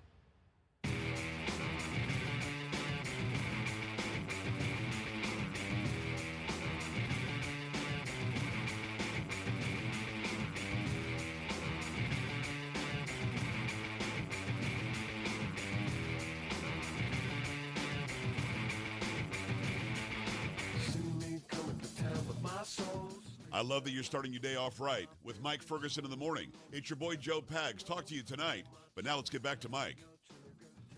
Okay, I got a story to tell you here. And this is going to be like file under why Mike's life is so weird. Things that confirm Mike's life is really weird. Mm-hmm. Yeah, life is really weird. Legit. Yeah, and I put this up kind of on my personal social media last night, and man, did that get people interested in me. I couldn't tell who was rooting for me and who was rooting against me on this one. That's okay. Yeah, it was. So I'll tell you what happened here. Let me know what you think. But obviously, not just what's happening in Missouri, not just what's happening in St. Louis, around the world, around the country, so much going on. That's why we partner with redstate.com. And so, Susie, where should we start today's reading? This is the Red State Rundown. Today's theme is axes. Axes? Axes and axing. Ready? Oh, okay. All right, we got one from Ben Smith. Yeah. Britain considers axing Churchill from banknotes, replacing him with beavers. What? How? Don't ax me. Do we appreciate Churchill more than his own country? Don't ax me. Jeez. Next up from Bob Hogue, we've got axe-wielding psycho picks the wrong Florida brothers to mess with. We'll think twice about actions next time. This dude tried to attack these kids in a car wash as they were closing up. Just so happens the older brother was an MMA-trained fighter. Oh, yeah. He got the better of the axe wielder. Yeah. Oh, geez. Okay. Yeah. It's kind of an interesting story. You might want to check it out. Bit. Yeah. And then we got a VIP from my dear friend, Andrew Malcolm. Mm-hmm. As a society, we've forgotten how to wait. It's about how everything's like instant gratification. And he raises a really good point. Mm-hmm. It's some food for thought. So take a deep breath, slow down a little bit, put your axe down. That's right. And check out what Andrew has to say in his column. Yeah, one of the virtues patience. It is. We are increasingly an impatient society. It's true. That's. I didn't even know that article was. I'm gonna check that one out. That's interesting. It's worth the read. All right. Take your time with it. Clearly, I see what you did there. Okay, so 7:23 right now. All right, this is not political stuff. This is not. I have a baseball practice yesterday, and I'm practicing in Afton. So we meet all the guys down there. We do our practice. A couple of my buddies, Cody and Pedro, and I were like, "Hey, let's go grab some food afterwards." We just run across the way there, go to a sports bar, get our chicken and whatnot. And so we hang out for a little bit. I head back home, and I'm putting my baseball stuff up. I've got I've got a spare bedroom, and I basically made it into my workout room. So I'm just putting my baseball stuff up there, and I hear this kind of sort of sound, and I'm thinking, this sounds like an alarm's going off, and it's coming from this closet that's got the water heater and the HVAC, and there are some things there like carbon monoxide alarms and things like that. I'm thinking, oh crap, is one of those alarms going off? Because that could be like serious. Yeah. Did it sound a little bit like this? Kind of, little more bursty, a little more bursty like that. And so I open the door, turn on the light on my phone, and out flops a bat. An adult brown bat. Okay, that's the sound. Okay, so it flops out and it lands right at my feet. Looks at me like, you jerk. Do you know how long I've been in that stupid like HVAC closet? Of course, my answer is no, I don't. Actually, I don't even know how you got in there. And so, he kind of regroups. Yes, I'm assuming his pronouns and gender, whatever. And so he starts flying around. And that sound that you just did, okay, do that again. Okay, that's really what it sounds like. Yeah. It sounds just like the movie. And he's flying in circles while I'm not letting him out of the room. So I just kind of close the door behind me, and he's just going and going and going, doing laps around the room there. I'd say the wingspan's like 5 to 7 inches, something like that. Yeah. So for a brown bat, I actually sent you a picture of it. Yeah. I saw the picture. And so I leave it, let him simmer down a little bit. This is all true. This is happening. I just want to go to bed. I just want to go to bed. And so Mr. Batty has other ideas. I've got, and so I give it time, and then I walk back in. He's not flying around. He's hanging on the blinds to the window. That's the picture I sent you. I'm like, okay, well, I need to get a picture because, I'm going to call animal control, and I need to show them what it is. And I take the picture, and then he gets freaked out again, and he starts flying around again. Now, this time I'm in the corner up opposite the door, so I've got like a towel there. And this thing is just flying around and round and round and round and round. And that sound that you just said, that's all I'm hearing as this thing's like going crazy. And so it's clearly physically healthy. This bat is not in bad shape at all. Mentally, it might be a little disturbed. That's the thing is like you never know with bats. And so I have caught bats before that have gotten into a dwelling,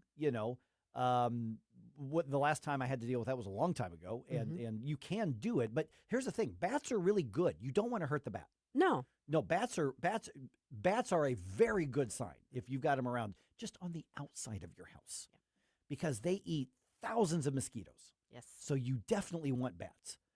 And so I go ahead and I'm like, okay, I need to let this thing. I call animal control, and the city's like, they're off duty. They're going off work. We don't have anything for you. So I put kind of a joke statement on social media, and then, oh my gosh. You got lots of suggestions. I got lots of suggestions. And one of them was call the counties, call St. Louis County. And so I called there, and they actually sent me the number, the non-emergency number. And so I call it, and they go, yeah, we do have a county animal control. So they put me in touch, and I'm on the phone with the officer, and they say, okay, so we're going to put this in, and somebody's going to call you back in a little bit. And that's exactly what happened. The lady calls back, who's one of the animal control officers, just nice and cool as can be. And I'm talking to her and describing it. She goes, yeah, that sounds, we deal with those before. And so I go into the room when I'm on the phone with her to give her the first-hand account of it. Now I can't find the thing. Uh-oh. I don't know which is worse, looking at a bat flying around your room and listening to this. Uh-oh, there. There it is. Right. Or going into the room knowing that the critter is there and not being able to find it. Yeah. Now, I closed the door behind me, so I know it's got, And so I tell her, I said, this is going to sound really weird. I swear there's one in here, but I can't find it. And her first question was, do you have an air vent in that room? I said, well, yeah. She goes, that's where it went. Yeah. She goes, that we see it all the time. And I'm thinking, man, that's really a small thing. And she goes, they need almost nothing to squeeze through there. Matter of fact, one of my baseball teammates saw my post and he's texted me because he used to do pest control. And he told me just a little bit ago, he texted me and he said they need about half an inch. Well, your air vent's a lot more than half an inch. Yeah. So there's no question that's likely where it's gone. So I just closed the door. The thing is still in there. Hanging out. It's just it's in my HVAC somewhere. It's plotting. And so yeah, and the thing is, I'm of course I'm being the idiot that I am. I'm like, hey, dude, it's okay. Calm down. I don't want to hurt you. I'm trying to reason with a bat. Sure. Because it's one does. 10 o'clock and I'm usually asleep by now, and I'm here. I'm just thinking. I would have been doing the kitty voice to it. I would have been like, it's okay. Yeah, it's okay. just hey, calm It's down, all right. dude. And I'm thinking, listen, what I have here is an undocumented, flying mammalian immigrant in my place, and I want to deport you. Call DHS. Mark Wayne? That's Mark right. Wayne. I'm calling animal control, which is the bat version of ICE. It's true. To get rid of this thing. And so they said, listen, when it comes out of hiding, call us back so that we can, know that we're going to get it, because we can't get up in your HVAC, which I totally get. So they were very responsive, but we still don't have the bat in custody. Bat's on the loose. No, so we have. I don't know if they're going to send the bat to, Venezuela or to Libya. I don't know where they're going to send the bat. It just can't stay. It just can't stay at my place. It's just going to go to a cave, right? Chickens of the cave. Chickens of the cave. Now, the next time you see the bat, though, maybe you could ask it something for me real quick. Yes. I would like to know if it is familiar with some of the great tunes from the 80s. We have Flashback Friday coming. I mean, don't bring the bat in here, obviously, but we do have something called Flashback Friday might be interested in and might want to make it a request for 80s themed bump music. So, you should ask the bat to send me, Jerome, at NewsTalkSTL.com, an email, and also let me know what time it might be tuning in. Pick up what you saw, talking trash to the garbage around you. Mike Ferguson in the morning. Is this chicken? It's really impossible to turn a profit if you serve real chicken. We use mainly bats. That's the most horrible thing I've ever heard. Do you know what they call bats? Chicken of the cave. On News Talk STL.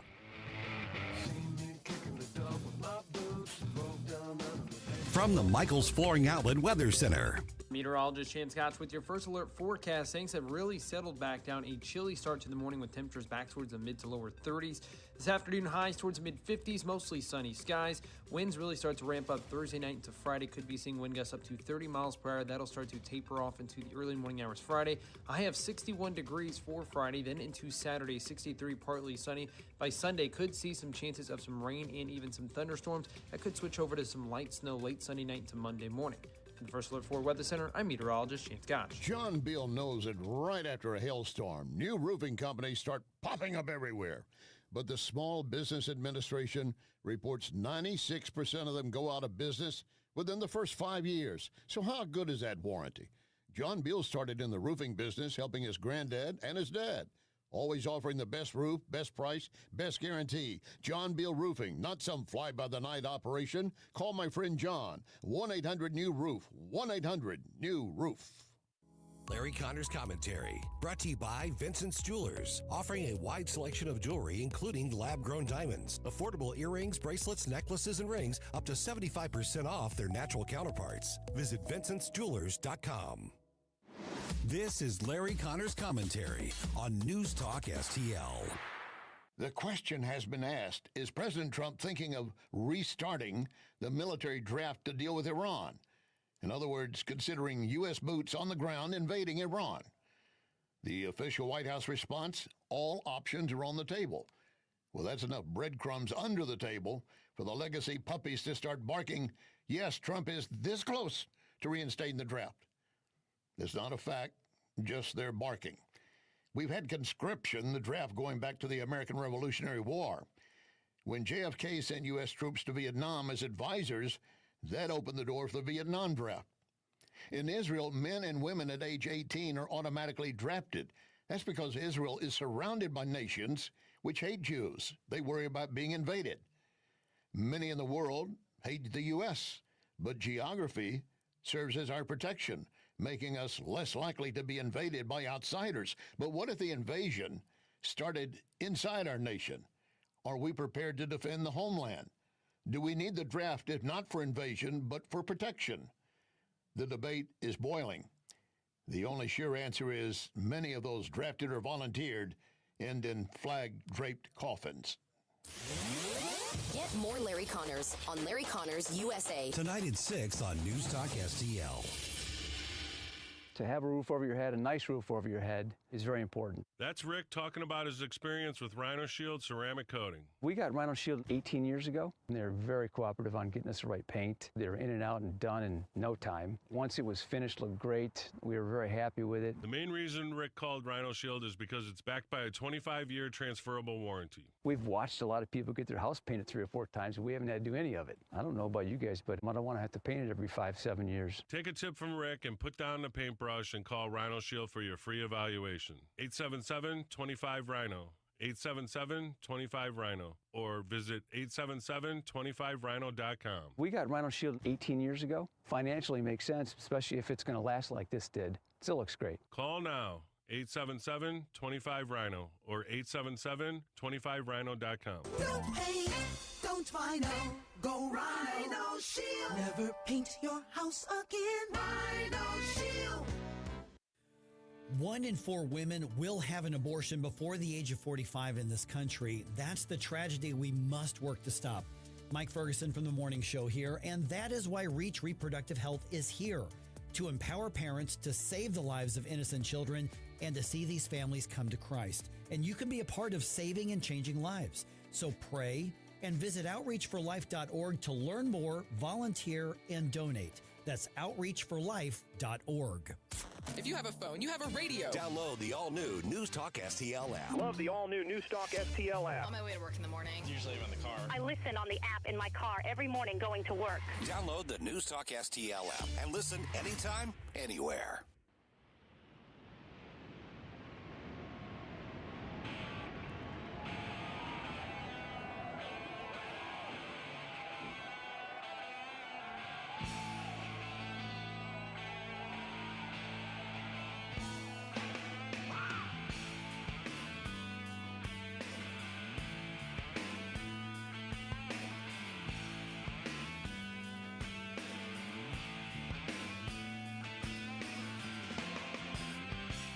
Let's get back to all this madcap mayhem with Mike Ferguson in the morning. But don't forget, stick around for Jones and Arps every Monday through Friday, 4 to 6 p.m. We got quite the bat discussion going on Rumble. Maybe Facebook too. I happen to be looking at the Rumble chat right now. Somebody said, well, maybe it was Grandpa Munster. Could be. And if it's Grandpa Munster, he's willing to hang out. We can't rule that out. No, not at all. And somebody else said, what about Batgirl? Which Batgirl?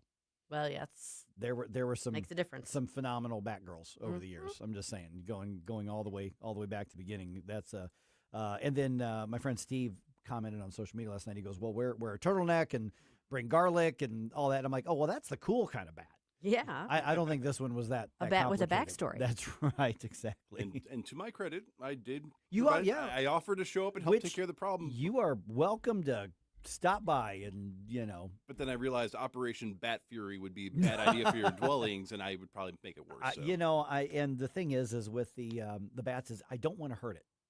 And their wings are like really fragile, so you got to be really careful. So I don't want to hurt the thing. And I do if it's like laying down or hanging on something, I know how to like wrap a towel around it or something or put it into and just let it fly out when take it outside. But yeah, I don't want to. You'd never want to try to catch them out of the air unless you got like a fishing net. And even then, I'd rather not do that just because I don't want to hurt it. Now, Scooter says, believe it or not, bat guano was actually considered one of the best fertilizers. It has been done. I believe that. Yeah. Maybe this is your opportunity to get in the fertilizer Yeah. business. See, I'm not growing anything in my spare room, so he's just more useful somewhere else. So just saying here. All right. Outside of the human cost of war, we've got 7 servicemen and women who have been killed already in the Iran war, or who have died in the Iran war. I think 1 died of a medical event while in Iran. 6 have been killed by the enemy.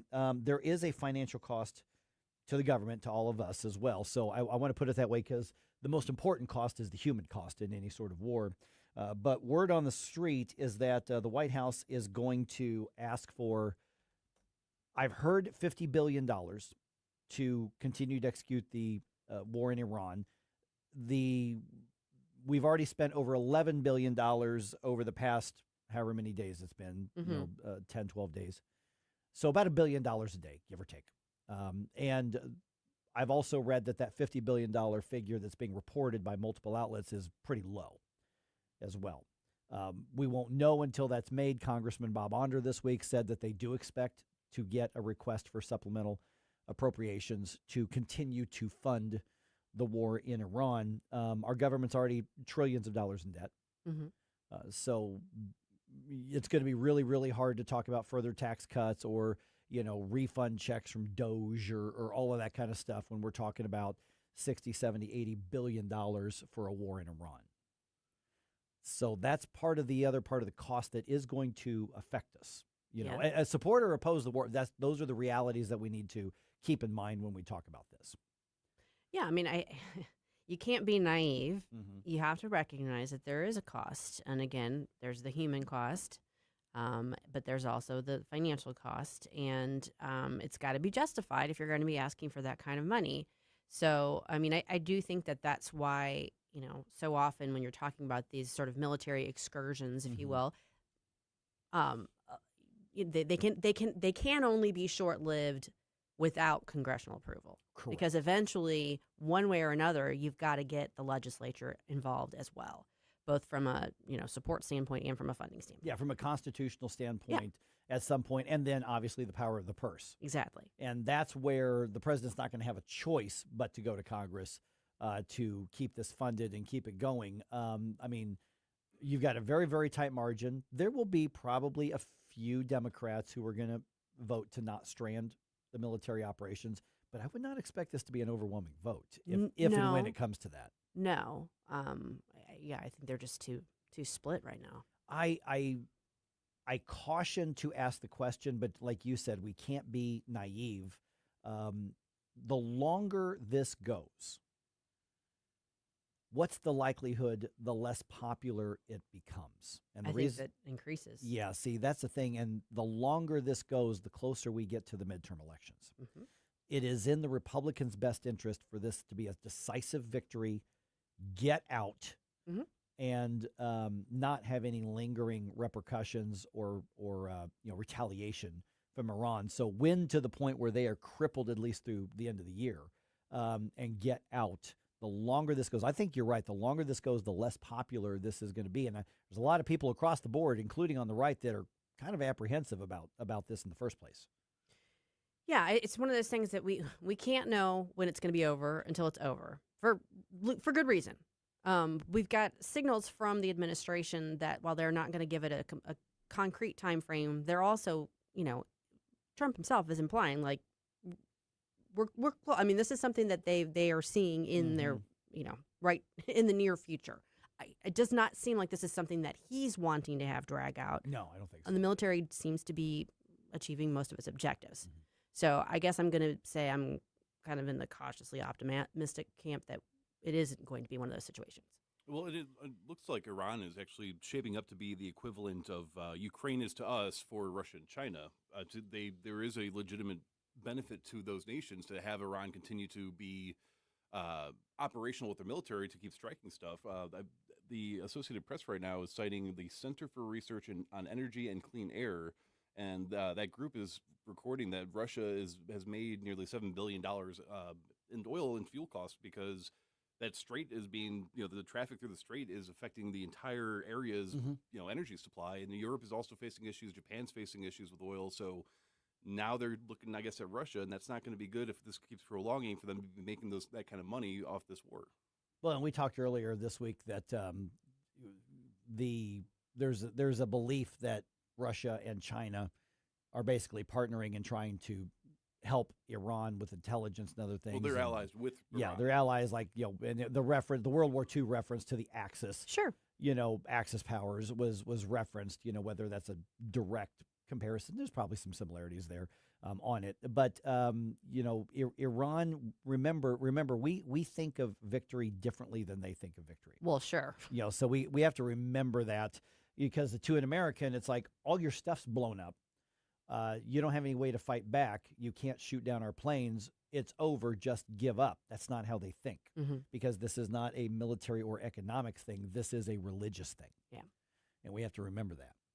Also, to follow up something you said yesterday, Jerome, you mentioned initial reports saying that missile attack on a school. There were some initial reports that was through outdated, faulty intel. That appears to be confirmed at this point. So we did no. You're saying no because I'm reading on where are you reading it? Newsmax and Fox. Okay, and what are they citing? Okay, they are. Let me go. I've got the story up here. So I thought the White House or Pentagon spokesperson also confirmed that we had. Yeah. The Pentagon spokesperson did, I or thought. sources familiar with the matter. Yeah, so they're citing multiple other reports. They're all citing the New York Times. They are citing New York Times, which that's is one. citing sources familiar. Okay. So yeah. until someone on the record says that, I'm saying that could be true, that could be accurate, but I'm not just going with it. Because here, just let me be right, Susie. Just well, let me be right. And I will 100%. I will nod when you are. I mean, I don't want it to be right because I don't want us to be the bad guys, and I don't want that to have been what happened. It's horrible. But I'm just saying. Because what's being reported, 170 some deaths, most of them school children. Again, that's based on Iranian sources. Right, and that was what they are saying on a Saturday. Well, yeah, and I don't know if their work week or school week is the same I as don't ours know. or not. But I don't know. And that the building used to be part of an Iranian Guard military operation, Right. and that the current one apparently is right next to it. Yes. So it used to be that, and that's what was referenced to some of those reports. So And that could very well all Right. be accurate. I'm not saying it's not. I'm just saying watch who the sources are and wait until somebody officially is on the record with it as opposed to sources familiar with the matter. Will our government admit if we messed up so bad that we blew up a school with a bunch of kids in it? Well, I think that the president has already intimated that. Now, I can't guarantee that, Right. but Because they should. That's something that would affect public opinion in a big way. Sure, they should. I mean, if it was us, they need to acknowledge that. And I think, I could be wrong about this, I'd have to go back and look, but I thought either Hegseth or Kane also said as much. But, you know, it's hard to know, obviously, until you've got an official word on it. And I'm just, Strife, our friend Strife, Bill Cruz, has a good article up on it that points out why there might be still some reason to have some question about it. And I'm just going to reserve judgment until I've got something officially confirming. And obviously the New York Times isn't one of our best friends. No. You know, on the right. But it is something that there's a lot of smoke around the story. Let's put it There that way. sure is. Yeah. And absolutely, there people have reason to question. Absolutely. Yeah. And we should. And that could affect a lot of public opinion on this, you know. So just something to keep an eye on. It is. Yep. That is. Something else to keep an eye on. Next week is the St. Charles County Lincoln Trump Dinner. I'm going to join the St. Charles County Republican Central Committee for a great night of speeches, food, and fun, all to support the Republican Party in St. Charles County. Friday, March 20th at Old Hickory Golf Club in St. Peters. The VIP reception starts at 5:30 and the dinner and program start at 6:30. Plus, you can enter the Second Amendment raffle that is being sponsored by our friends at Corral Roofing when you log on to register for the event. So just go to stcharlesgop.com for more info and to get registered, and we will see you there. And by the way, tomorrow's the deadline to get your tickets. Yep.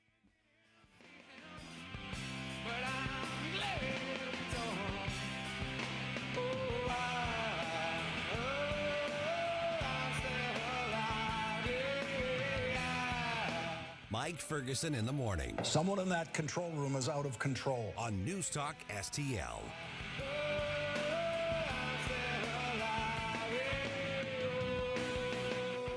You know, you've heard the phrase, you can do it cheap or you can do it right. But how about this? How about you can do it efficiently and get it right the first time? Let me tell you what I mean here. When you talk to my friends at STL Fence Works, Mike Ferguson here for STL Fence Works, you're going to find out that they don't use the timber that you go to the home improvement store to build your deck. You know, so if you say, I need a deck or I need a fence, so I'm going to call my buddy who's got a cousin who does this on the side, and he can do it a lot cheaper than a contractor would. Well, maybe up front that's the case because he's going to go get, you know, the stuff from Home Depot or Lowe's or whatever, and I'm sure that wood's fine for some things. And then they can build it, and it'll be a lot cheaper. Well, sure, maybe up front, but here's the thing, is that you're going to have to stain, you're going to have to treat, you're going to have to sand, you're going to have to do all those things, and right then and there, you're going to make it a lot more expensive. And then you're going to have to keep doing it and eventually replace planks, and you're going to have to replace some of the siding. Well, how about this? STL Fenceworks uses guaranteed materials, and they use American-made materials here as well. This is a company that's been around the St. Louis metro area for over 50 years. They are a family-owned business that works right here with their friends and neighbors, so their reputation's on the line, which is why they do it honestly, they do it ethically, and they do it right the first time. A-plus rating with the BBB. So people who do business with them like doing business with them, and you can only get that when they do it on budget and they do it right. So go to stlfenceworks.com right now, and here's one of the cool things you can do, especially if you're looking for a fence. You can go to their online tool. You can get a virtual bid. They'll zoom in on your property. You can say, here's what I want. They'll give you a ballpark figure. You do not have to call and have somebody come out. And if you're afraid of getting pressured into a sale, first of all, they don't do that in the first place. They're just an honest business right here in St. Louis. But you can get the online ballpark. You like what you see. You say, oh, that is in my budget, and it is going to improve my house. Now I'm going to get that return on investment, and I'm going to keep the dog in the backyard, or maybe keep the neighbor's dog out of your backyard, whatever it is. You can do that. Give them a call, send them an email, and then they'll come out and confirm everything, and you can make your own decision. They're not going to do the high-pressure thing. So stlfenceworks.com, give it a trial run, man. It's fun, and talk to them. I really like these folks. They are worried about your safety, your security. That's non-negotiable. stlfenceworks.com, and you are going to get not only a good, efficient deal, but you're going to get solid workmanship, and you're going to get those American-made products as well. stlfenceworks.com. License number GL250000615. Hey, it's good to see you. Two sounds that can wreck your sleep. A drip and a toilet that won't stop running. Drip, drip, all night. Good news. We're doing plumbing now. Same folks, same care, same we do it right. Leaky faucet, running toilet. Or a stubborn clog, call Grasser. Electric and plumbing, the Grasser way. Green is always Grasser at GrasserHomeservices.com. Hey there, Chris Cooper here, Serenity Wealth Management, your financial friend here at NewsTalkSTL, and we are excited for our upcoming episode of the Serenity Wealth Now Show. We're going to spend a little time talking about travel tips. It is spring break. It's time to think about getting out there and enjoying the things that make you happy. We've got Katie Modulin joining us in studio to talk about travel this season. Tune in each and every week, Sunday morning, 9 a.m., NewsTalkSTL or Serenity Wealth Now social media outlets. Investment advice offered through Fortis Capital Advisors, LLC. When your commercial or industrial facility needs repairs, who do you trust? Commercial Facilities Maintenance gets the job done right, every time. From plumbing and electrical to asphalt, concrete, and fencing, we handle it all. Occupied job sites? No problem. Multi-phase projects? We've got you covered. We offer seamless communication, quality handiwork, and a cost-free estimate within 1 to 2 business days. Building trust with quality work. Visit CommercialFacilitiesMaintenance.com. That's CommercialFacilitiesMaintenance.com.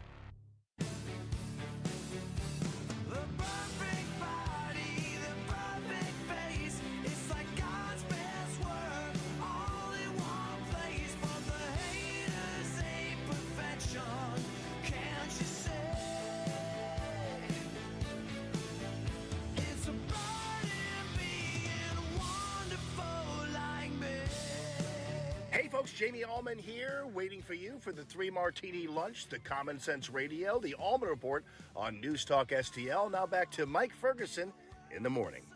All right, a good tool will make any job easier. You're seeing the thing on TV. Looking at that little Heelan Coos. There's baby Heelan Coos with little St. Patrick's Day. Yeah, things. with the, by the way, that is what they call them in Scotland, coos. Heelan Coos. That's what I'm calling them. That's right. That's Heelan. what they're called. Yeah, and I saw the big ones when I was over there 8-9 years ago, whatever it was. St. Patrick's Day Parade, is that today? That's not today. That's this weekend. Probably this weekend. Yeah, this weekend. Sorry. So you're going to see some Highland Coos. Heelan Coos. Heelan Coos right there, yeah. By the way, those are babies. I've seen some big ones. No, they're so cute. Really big ones. Sorry. No, I no, got don't distracted. apologize. Okay, so a good tool is going to make just about any job easier. You know how to use the tool, right? So, and AI is no different. Right. Now, here's the thing: is AI making us? We've joked a lot about AI making us dumber, but is it making us worse at human connection? Are we relying on it like a crutch too much? Probably. Yeah. Are we going to have our soft skills atrophy because we're hiding behind AI? That's already an issue with just the digital age. Yes. Yeah. Yes. Oh, and 100%. AI seems to be, for Gen Z, seems to be taking it up a notch. We'll talk about that in just a second here. All right, 8:05 here coming up. This conversation that I think that we've got a smart enough audience that we should not be afraid of dissenting opinions, right? We've interviewed a lot of folks who are very on board with the war in Iran and the president's decision to go. We've got a conservative dissent on that coming at 8:05. Now, if you're on board with the war in Iran, this is not, nobody's going to like call you anything or fault you or anything like that. But I think we can have a robust discussion about that. And I think that's an important position to have on the program and in the discussion, not just the talking points that come out of the government, even if it's a government we like. Yeah, he was on the Dr. Randy Tobler with us. Yeah. Dr. Tobler is very patriotic, very pro-military. This is not a trying to change your mind or convince you one way or another. Right. This is just a lineage of these types of things and how they turn out historically. Right. So we're gonna have that conversation with Charles Goyette, author of a book called Empire of Lies. And so Jerome's got that book right there. So that conversation is coming 8:05. You may agree, you may disagree, but I think you're going to find it interesting and challenging. And it's okay to be challenged. It's okay to be challenged, especially when you got somebody who's on the right. He's more of a libertarian, conservative, so that's going to be fascinating here. Okay, CNN had this story that was kind of interesting, and they're calling it offloading tough conversations. So apparently Gen Zers are going right to their chat, their AI app, to compose text messages, like conversations. Just have AI do it. Mm-hmm. Now that could be anything in like a conflict or breaking up with somebody or deciding you're going to fire somebody or not do, whatever the case is. The younger somebody is, and in Gen Z, they're using artificial intelligence to write the difficult text messages. Mm-hmm. And so the story that they started this on is a college student admitted that he used ChatGPT, basically the ChatGPT app on his phone, to write a text after a date. Message was 6 paragraphs long, very carefully worded, but the date and her friends ran it through an AI detector, and it was 99% AI. So the guy didn't have the words. I'm not even going to say didn't have the guts or anything, because he did send her something. Yeah. But he didn't have the words to say, hey, I don't think we're a good fit. Thanks for the date. I'm going to move on. Good luck to you, whatever the case is. And so this is being called social offloading. And here's the question. You mentioned the digital age is making us kind of less We've lost connected. Some of our interpersonal skills. I used to teach soft skills in the business setting when I was a recruiter and a trainer, that was contracted with a Fortune 500 company. My degree is in communications. My entire career is the soft skills. And what people don't understand, hard skills are like specific things, a particular computer program or a physical labor. Soft skills are those communication and presentation and things like that, persuasion and things like that. And it just seems that we may be discounting and saying, well, those soft skills that we used to always want to teach kids, how to interview, how to talk to customers, how to talk to people who are upset, things like that, that we're now saying, don't worry about it, just have the computer do it. And then we're going to have even bigger isolation between people. Yeah. I mean, we're going to turn ourselves into robots, basically. I mean, that's the end point of that. Yeah. Yeah. I mean, the thing of it is, like any tool, it's great if you're using it, in a productive way, but you can use it in a negative way too. And unfortunately, if you're outsourcing, offloading, but outsourcing too much of the personal part of it, then you're losing out on that. Right. Yeah, and it's not even just the computer may come up with words that aren't the right ones or don't fit. It's a matter of exercising those skills so they get stronger. Yes. We're going to atrophy, and that's not even just about you need to be a better communicator. This is a social cohesion question. Mm-hmm. And AI has all sorts of opportunities for us to accomplish fantastic things, particularly in medicine, possibly in engineering. You name the science, it's there. But at the same time, if you misuse a tool, you can really Or if hurt. you over-rely on it. Yes. Because it still gets a lot of stuff wrong. It sounds very confident doing so. Yeah. So, yeah, you have to be very careful with it. Yeah. So I just thought that was, I don't know why I was drawn to that story on CNN. Well, and you can kind of tell sometimes when things are AI drafted, and it shouldn't be your breakup note. Sorry. No, not that. Oh, nor should it be your final exam in high school or college. Don't do that. That would be very bad. Don't do that. Don't let AI make you dumber and less talented at communicating. Just saying.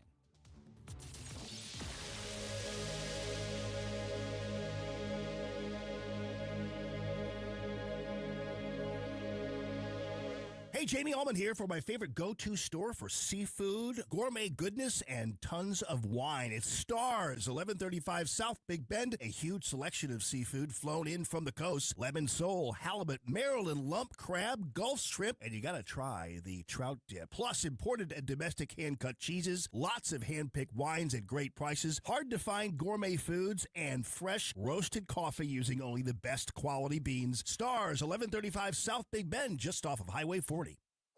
Looking for an underwater adventure or a scaly new friend? Dive into Tropical World Pets on Watson Road. For 32 years, this family-owned wonderland has been St. Louis's go-to destination for all things aquatic and reptilian. With over 7,000 square feet of aquariums, we're home to the area's largest selection of freshwater fish, including rare cichlids you won't find anywhere else. But that's not all. We've got tarantulas, snakes, and lizards galore. Tropical World Pets, 314-849-4020, or visit twpstl.com. Why are you going to work? It's Sunday. It's a brand new show on News Talk STL. JC's Sunday Showgram. The Academy Awards are Sunday night, so it'll all be about the movies, with everyone from Tom Hanks and Steven Spielberg to Siskel and Ebert, Kenny Loggins, and Harold Ramis. Carl's out there practicing his golf swing, cutting the tops off flowers with a grass whip. All brought to you by the Weber Automotive Group. Sunday morning, 7 to 9. Then podcast each Monday on NewsTalkSTL.com. Hey, Tony Colombo here, inviting you out for a great night of fun and rock and roll with the Queen Tribute Somebody to Love, Friday, March 20th at the Mill in Granite City. My band, Tony Colombo and the North County Sound Machine, featuring Katie Fitzpatrick, opens the show, followed by the ultimate Queen experience from Somebody to Love. That's Friday, March 20th at the Mill, Granite City's premier concert and event venue, brought to you by Weber Chevrolet. Support local music and join us for a great party. Tickets and info now at themill.events. KLGY HD3 Clayton, K270BW Bellefonte, KNBS Bowling Green. This is News Talk STL at 1019, 94.1, and always streaming at NewsTalkSTL.com. News this hour from Town Hall. I'm Greg Clugston in Washington. Countries around the world are releasing oil reserves to help tamp down high prices and limited supply as the war with Iran hits global markets with volatility. Germany and Austria say they are releasing parts of their oil reserves following an International Energy Agency request for its members to release 400 million barrels to help temper energy price spikes due to the Iran war. Previously, the largest ever collective release of emergency stocks by IEA member countries was just under 183 million barrels. That was in the wake of the energy shock prompted by Russia's full-scale invasion of Ukraine in 2022. Japan also says it will release some of its reserves starting Monday. I'm Lisa Dwyer. The Pentagon has provided Congress with a price tag for the first week of the Iran war, $11.3 billion. The Trump administration is expected to seek additional military funding from lawmakers in the coming weeks. Late winter tornadoes struck parts of Illinois and Indiana, killing an elderly married couple in their late 80s. Cassidy Sinwelski's neighborhood in northwest Indiana also hit by a tornado. She's grateful that God spared her life. And then we went into the bathroom, got a piece of plywood, and within minutes I closed my eyes, the lights flickered, and there was nothing. But during that time, we just kept praying in the tub, and we were holding each other, and I was like, well, this is the way we're going to go. I'm either going to be with the Lord tonight, or I'm going to be able to witness to people tomorrow. The Trump administration is opening a new trade investigation into manufacturing in foreign countries. It's an effort that comes after the Supreme Court struck down the president's previous use of tariffs. The administration wants to replace the lost revenue by using different laws for new tariffs. More at townhall.com. As America's #1 motorcycle insurer, Progressive has your back. Oh, like if I need a replacement part? Sure, we can help with that. Ah, nice. Hey, I just entered this online contest for coolest bike in the world. You think maybe you can vote for me? Actually, we just do insurance, not popularity contests. Yeah, I know. But what's your email? I'll just send you the link real quick. You can vote like 100 times a day. They'll never know. To be clear, Progressive has your back for insurance only. So get a quote and see if you can save. So what I'm hearing is there's a little bit of wiggle room. Progressive Casualty Insurance Company and affiliates. Covered subject to policy terms, limits, and conditions. You spent 30, maybe 40 years building your retirement. Are you about to watch it take a hit you can't recover from? Military escalation in Iran. The U.S. dollar under pressure it hasn't seen in years. Advantage Gold is offering a free gold investment kit and a free copy of economist Ken Rogoff's powerful new book, Our Dollar, Your Problem. Call Advantage Gold now at 800-900-8000. Don't wait for the next surge to wish you had moved sooner. Results vary. Consult your financial advisor before investing. Call Advantage Gold at 800-900-8000. From the Michaels Flooring Outlet Weather Center. Meteorologist Chance Scotch with your first alert forecast. Things have really settled back down. A chilly start to the morning with temperatures back towards the mid to lower 30s. This afternoon, highs towards mid 50s, mostly sunny skies. Winds really start to ramp up Thursday night into Friday. Could be seeing wind gusts up to 30 miles per hour. That'll start to taper off into the early morning hours Friday. A high of 61 degrees for Friday, then into Saturday, 63, partly sunny. By Sunday, could see some chances of some rain and even some thunderstorms. That could switch over to some light snow late Sunday night into Monday morning. From the First Alert 4 Weather Center, I'm meteorologist Shane Scotch. This hour of News Talk STL is brought to you by Stifel, serving investors for over 130 years. Contact your Stifel financial advisor at stifel.com. That's STIFEL.com. Concerned about the condition of your windows driving up your energy bills? I was too. Until I called STL Windows and Doors. Their Provia windows combine old world craftsmanship the professional way. The Provia way, with over 65 years of combined experience, locally owned, offering competitive pricing and personalized service that the big box companies can't match. Call today for your free in-home estimate and start saving tomorrow. 314-277-5952 or stlwindowsanddoors.com. Have you noticed mattress stores are dramatic? Final clearance, last chance, going out of business every single weekend. Relax. Snooze Mattress and Wellness is locally owned, family owned, and we don't do fake urgency. We use advanced sleep technology trusted by NASA and the Mayo Clinic to fit you to the right mattress, based on your body, not a sales quote. No gimmicks, no games, just better sleep. Snooze Mattress and Wellness. Finally, a mattress store you'll love. Mike Ferguson. Well, I'm sick and tired of smart guys. Susie Moore. Get out of here and stop playing victim. Get up, St. Louis. We have federal regulations that prohibit hunting duck, and yet it's legal to hunt humans. Mike Ferguson in the morning on News Talk STL.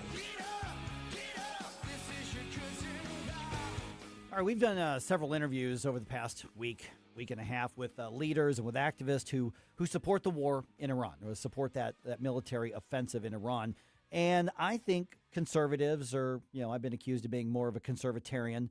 I think we're capable of hearing the other side of the debate, especially if it's coming from closer to our side and not some fringe left code pink type. Yeah, this is right? not going to be a CNN harumph. Yeah. So the book is called Empire of Lies. It's written by Charles Goyette, and he joins us right now. And Charles, I wanted to set things up like that. Appreciate you being on the program here. In that, I'm uneasy about this. I'm reserving judgment. There are a lot of very compelling arguments being made by the administration and by obviously the pundits out there. So let's kind of pick some of these apart, because I think people can land on either side in really, really good faith. Even if I disagree with whatever side I agree with. For instance, let me start with the underlying claim that's being made. I don't think anybody's going to argue that the world is worse off because the Ayatollah, is no longer in charge out there, at least that guy. And the argument being the head of the snake was cut off. It was really expensive and hard to do it, but eventually the world is safer and that's better for everybody. Start with that basic premise that was used to go into Iran. What's your assessment of the reasoning, at least the main reasoning we were given? Well, there was a time that conservatives, and by the way, thank you, Mike, very much. It's an honor to be on your program. There was a time that conservatives had an instinct to question unforeseen consequences. In other words, second order, third order effects, and so on. Saddam Hussein was toppled pretty readily in the Iraq War. In fact, everybody ought to remember that 6 weeks after that war started, President Bush landed on the deck of an aircraft carrier and proclaimed mission accomplished. Banners to that effect, a big TV event, and so on. That war went on for another 8 years. And we see this all the time. This so-and-so is Hitler. If we can only replace Hitler, we will have won a awesome victory. And then they replace that Hitler, and another Hitler pops up in his place, and this goes on over and over again. But we seem to be, Mike, incapable of understanding that these things go a lot deeper than the visible effects. That if you take this guy out, everything's going to be hunky dory or at least better, and that certainly hasn't been the case. We toppled one guy after another. In fact, let me give you a couple of just really quick thumbnail examples. We toppled Muammar Gaddafi in Libya. It unleashed a flood of illegal immigration to Europe. We toppled Bashar Assad in Syria not so long ago. And who did we, and by we I mean the United States primarily, install in his place? A guy by the name of al-Shara, who 18 months ago had a $10 million bounty on his head. The State Department, the U.S. taxpayers, thought this guy was bad enough, and he was, terrorist enough, and he was, that he deserved a $10 million bounty on his head. That lasted until about 18 months ago. And now we have installed him as the president of Syria. We gave him, as a friend of mine says, we gave him somebody gave him a $90,000 Swiss watch, trimmed his beard, put him in an Armani suit, and now he's this great enlightened leader. But the carnage goes on in Syria, and the people that sent their fathers and mothers and sisters and brothers and sons and daughters against ISIS and bin Ladenites throughout the Middle East over all those years had no idea that we were going to elevate one of their kind to rule Syria. So all of these things seem to have very little foresight of the possibilities, Mike, in my view. Let me try to paraphrase, some of the other arguments being made, and this would be kind of a connected argument to the, well, he was a bad guy, he exports terrorism. Senator Ted Cruz was talking about 90% of the funding for all these proxy groups come from Iran, which is probably pretty documentable, which is, like I said, a compelling argument. The other one being nuclear weapons. They were days, weeks, months, whatever it was. We can't let them get there, and that's very compelling. You don't want a terrorist exporting and terrorist funding nation to have nuclear weapons that could reach our allies in Europe, particularly NATO. So how much of this can be argued that it is preemptively defensive? And I know that sounds like an oxymoron, but that's basically one of the arguments being made. Yeah, it's always a defensive war. It's usually a defensive war in search of a pretext. It was WMDs in Iraq. In this case, it's the same thing really. We can't wait to see the signs of the smoking gun in the form of a mushroom cloud. I don't know. They gave up their enriched uranium in the first deal. The head of the IAEA said as recently as this month that there was no structured program to manufacture nuclear weapons. They were not within days or weeks of building a bomb. The Congress has been briefed just a week ago that there was no intelligence, Pentagon officials, there was no intelligence indicating Iran was planning a preemptive or a first strike against U.S. forces.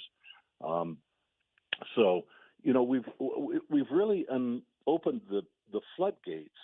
And while President Bush announced the end of combat operations and a mission accomplished, yesterday President Trump basically announced that we had won this war. You know what I'd like to remind your listeners of, if anybody's interested, they should go look at a Pentagon wargaming exercise, the largest one in history up to that time.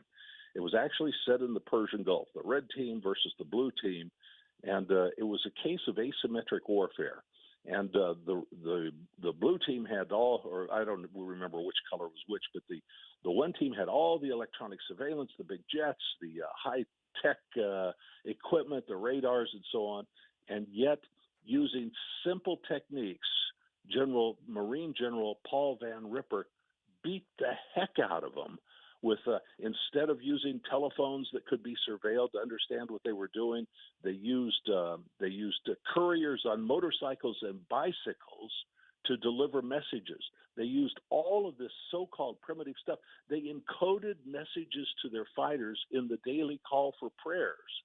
So they beat the tar out of the sophisticated team in the Millennium Challenge exercise, so much so that the Pentagon stopped the wargaming. They were embarrassed by their losses, and then they changed the rules of the game, and they started it again, and they got beaten again. And people can read about that in Malcolm Gladwell's book, Blink. It was a huge embarrassment, and General Ripper resigned in the middle of the game because they kept changing the conditions, and they wouldn't let him declare victory. So this thing is nobody can say, but this thing is not necessarily even close to having been won. All right, the book is called Empire of Lies. It's written by our guest, Charles Goyette. Okay, so that brings me to the next question then. It seems that we're at some decision point here. Obviously the president's saying, hey, it's basically won. We're just going to keep going until we know they can't fight back, which is what he said yesterday just off of Air Force One. And then there's also the question of, okay, at some point constitutionally he has to go, and legally he has to go to Congress, who has to make a decision to fund this for $50 or $60 billion or pull the funding from this. Is there an argument to be made that even if this was a mistake going in, even if there are going to be unintended consequences, that once you're halfway in, you've got to at least finish the job? What would be the wise and the safest and the most constitutional course of action from here into whatever's next? Well, I remember a Republican presidential candidate debate during the Iraq War when Ron Paul had the guts to say, we just marched in, we can just march out. I mean, we're looking at things that I don't think anybody really understands. We have watched conversations about the introduction of forces on the ground in Karg Island. Somebody in the administration, I hope they've abandoned this one. Somebody in the administration said, "Well, we can arm the Kurds in northeast Iran, and then they can do our fighting force as they have in the past. We can victimize the Kurds into cannon fodder once again." And I thought, has anybody mentioned that to Erdogan in Turkey? Because that will be the end of the NATO alliance. Maybe that's a good thing. Maybe NATO should have ended when the Soviet Union collapsed, since that was created for. But all kinds of stuff is going on. The former president of Israel, Naftali Bennett, says Turkey is next on the list. John Bolton says the next objective, the real objective, has to be Russia. I mean, these things are beginning to spin out of control, and there's a reason that nobody knows where it's going, and that is just something that you have identified. There was no declaration of war. We've engaged in continuous war. You know, the founders included that provision about a declaration of war, that only the people's representatives, the Congress, has the right to declare war, because it is the people who pay for it with their lives and their prosperity. The reason they put that in there, it wasn't like, well, we're going to have divided government, so let's give some authority here and some authority over there. We'll divide everything. They were well learned in the precedents that the executive branch, be it a king or a duke or a prime minister, has propensities to engage in needless wars, and that is why they lodged the war-making authority in the hands of the people. But the debate over declaring war includes all these things that we haven't gotten. What is the objective? What is the rationale? What are the resources we intend to vote to this? How do we know when we've achieved victory? All of those things are debated and discussed and determined, so we know exactly what we're doing. It puts Americans on alert. It puts foreign adversaries or foreign allies on alert that we are formally in a war, and these are our objectives. And we haven't done that we haven't done that since World War II. It is a big mistake. Okay, Charles, we just got a couple minutes left here, but what would then be in your view, the right role of the U.S. presence around the world? I mean, nothing happens in a vacuum anymore. We're so interconnected. Is there an argument for isolationism, or is there an argument to say we have vital national interests that need to be protected or influenced by a strong U.S. presence around the world? What's the right balance, if there is a balance? Yes, thank you, Mike. The right balance is the prosperity, making America great again. Actually, it's the prosperity of the American people. Our might, our awesome global might over the years has flowed from our prosperity. But empires in their end stage, and it's a syndrome that is well known. It's called empire overexpansion or imperial overstretch.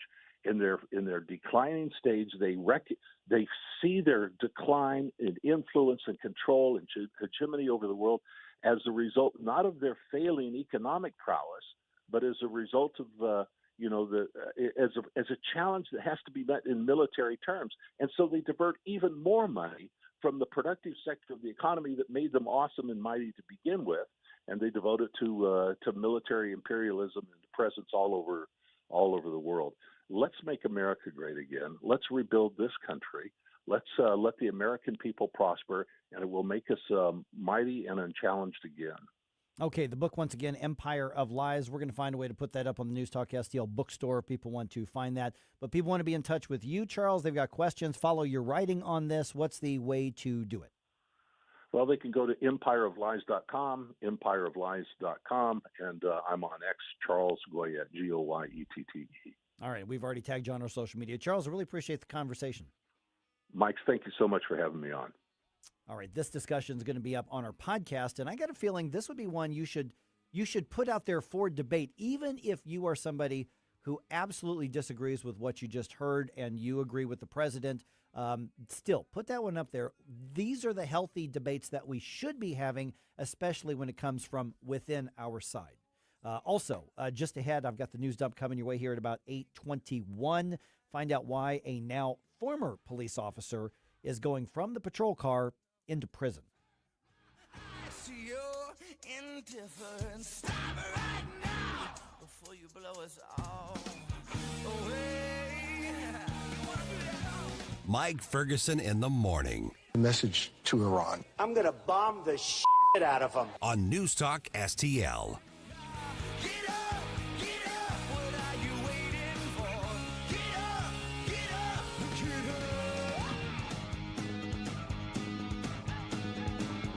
You know, I was talking with my friends over at Nutrition Stop, what was in there? I guess I was in there on Monday, picking up a few things, and I noticed something that they had on their social media that really kind of struck a chord with me. We're talking a lot about make America healthy again, make your family healthy again, get back to real foods, and that is a fantastic direction that I think is taking hold around the country, outside of whatever the politics are. People now thinking about, what am I putting into my body when I'm eating my food? Am I getting real food? Am I getting not artificial stuff? And my friends at Nutrition Stop, Mike Ferguson here for Nutrition Stop, obviously, had something interesting on social media. We often don't think about the things we're putting on our body. I'm talking about the shampoo. I'm talking about the skin cream. I'm talking about the makeup. I'm talking about toothpaste. I'm talking about all those things, because that goes in through your skin. That goes into your endocrine system. That goes into your digestive system. That goes into your nervous system.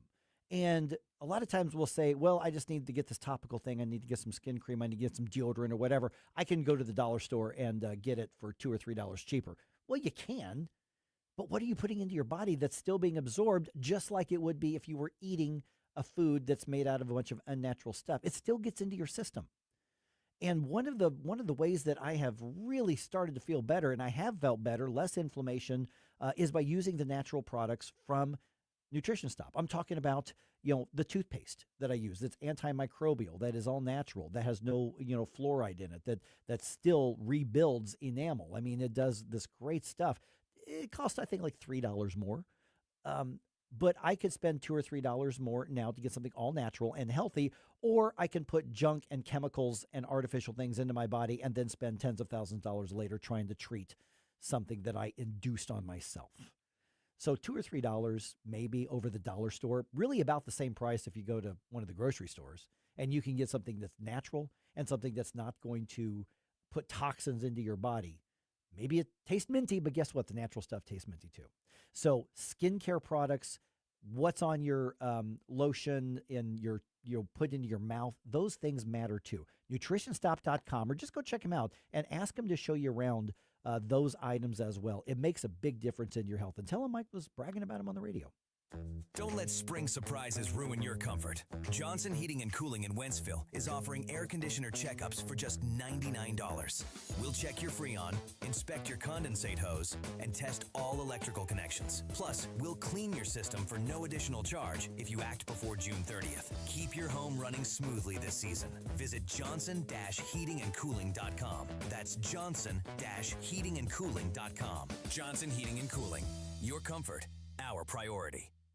Sometimes it seems all lawmakers do is tax and spend. That's why Missouri voters passed the Hancock Amendment in 1980 to place a limit on what the government can do with your money. But the Hancock Amendment is outdated. It hasn't provided a taxpayer refund since 1999 and probably won't without reform. That's why Missouri needs a taxpayer Bill of Rights. Colorado has one, and taxpayers there have received more than $8 billion in refunds. It's simple. There should be limits on government spending and refunds when there's a surplus in the state budget. A taxpayer Bill of Rights constitutional amendment would help limit the growth of government. Missouri's budget has nearly doubled in the past 5 years, yet the state lags far behind states like Colorado in economic growth. The Hancock Amendment was supposed to protect taxpayers. Now it's time for an update and a taxpayer Bill of Rights. After all, it's your money. Learn more at showmeinstitute.org. The Show Me Minute has been brought to you by Show Me Institute and Show Me Opportunity. If you have a phone, you have a radio. Download the all-new News Talk STL app. Love the all-new app. And listen anytime, anywhere.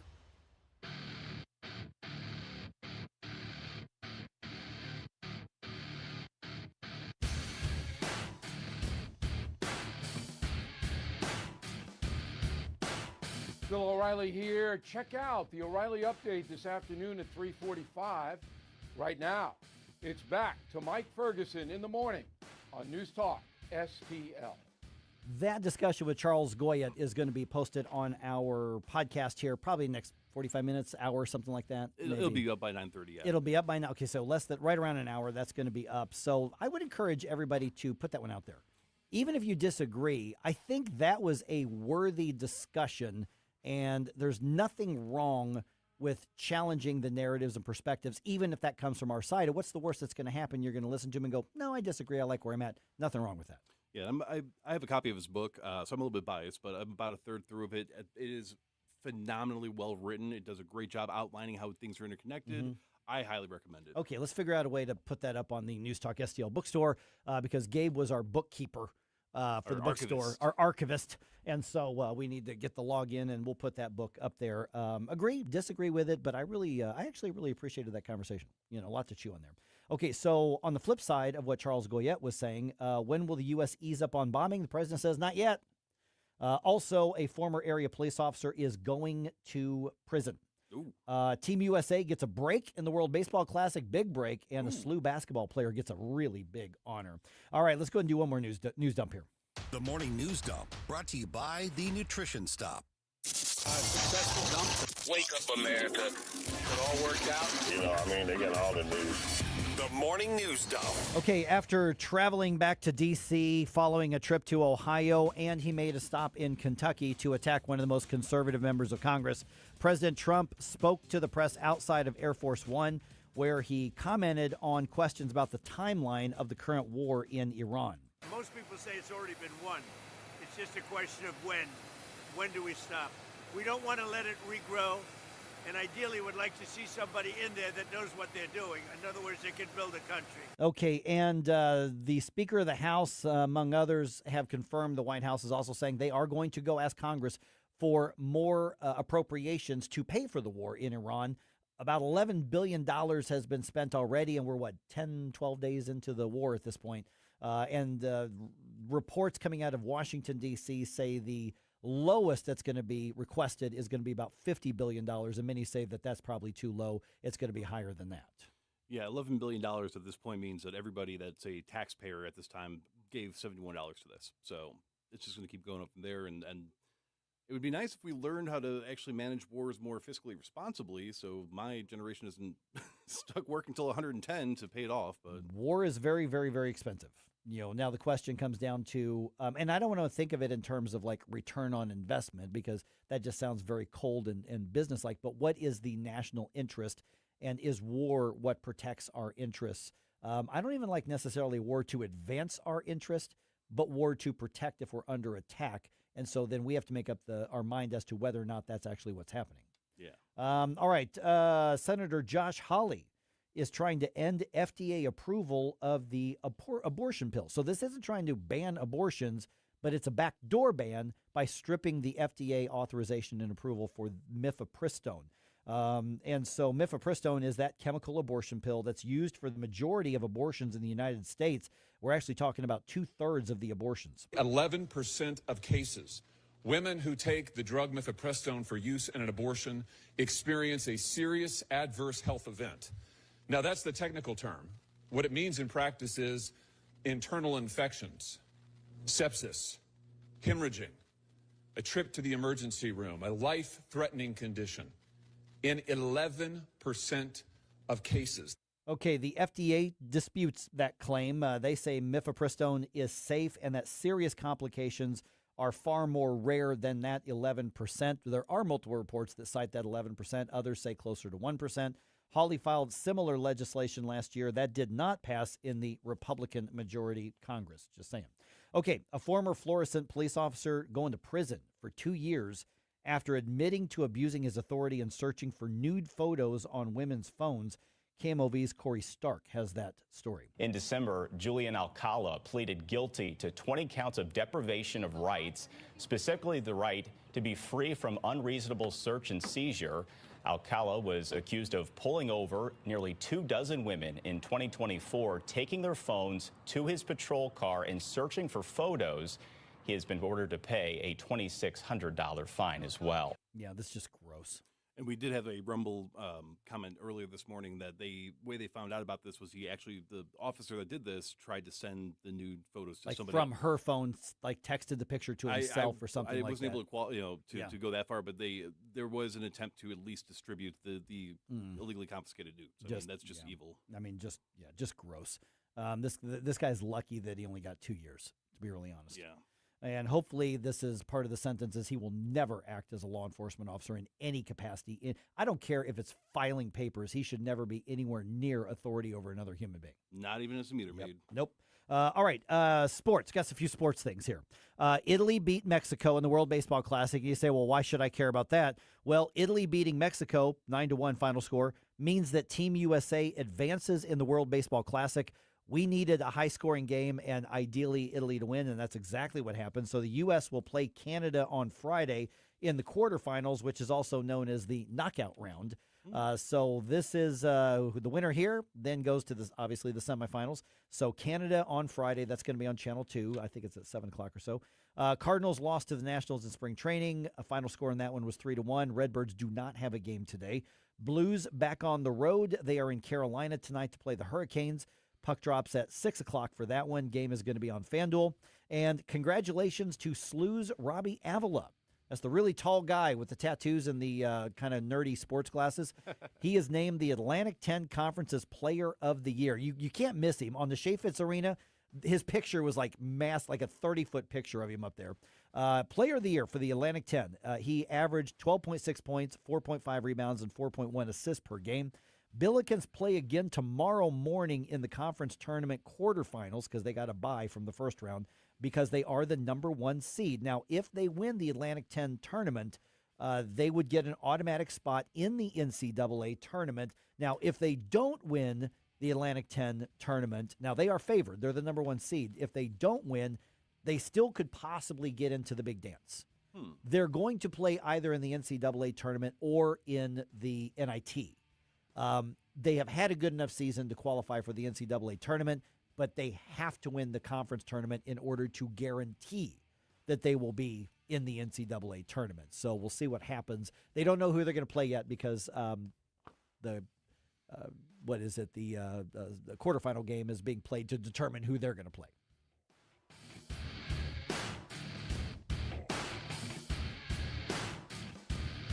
Mike Ferguson in the morning. We're not going actively to remove the regime. We're going after the people that are killing their own people, and that happens to be the regime. On Newstalk STL. From the Michaels Flooring Outlet Weather Center. Meteorologist Chance Scotch with your first alert forecast. Things have really settled back down. A chilly start to the morning with temperatures back towards the mid to lower 30s.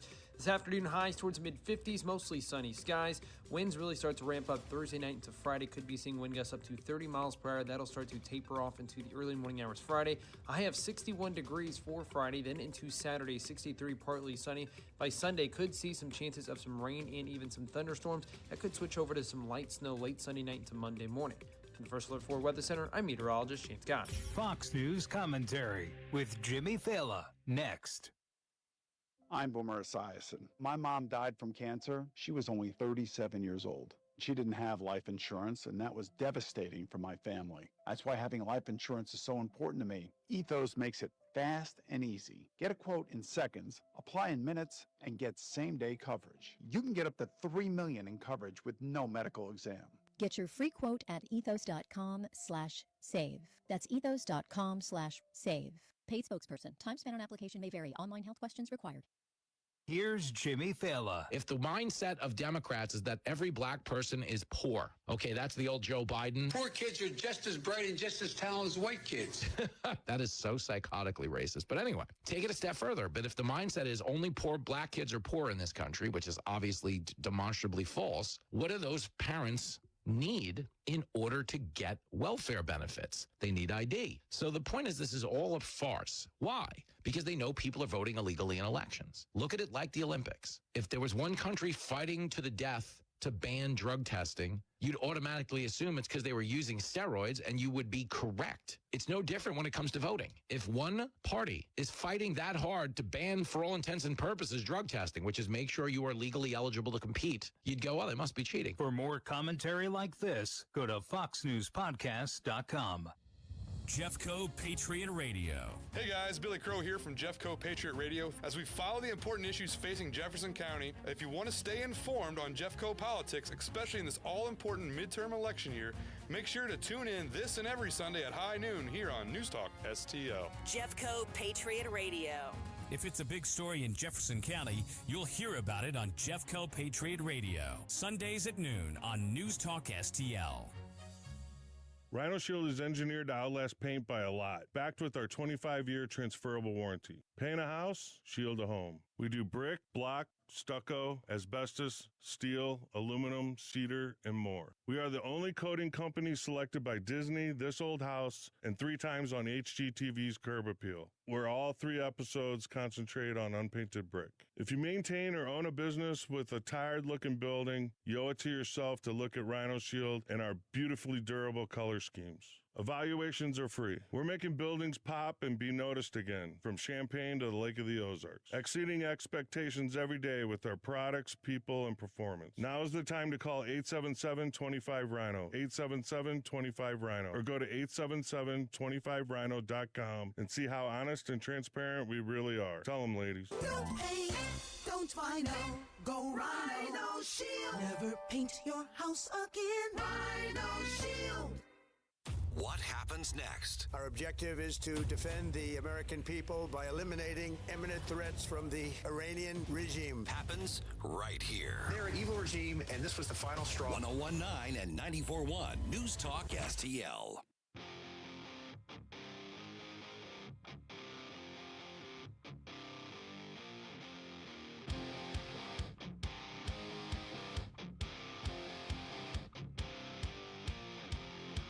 The secret side of me, I never let you see.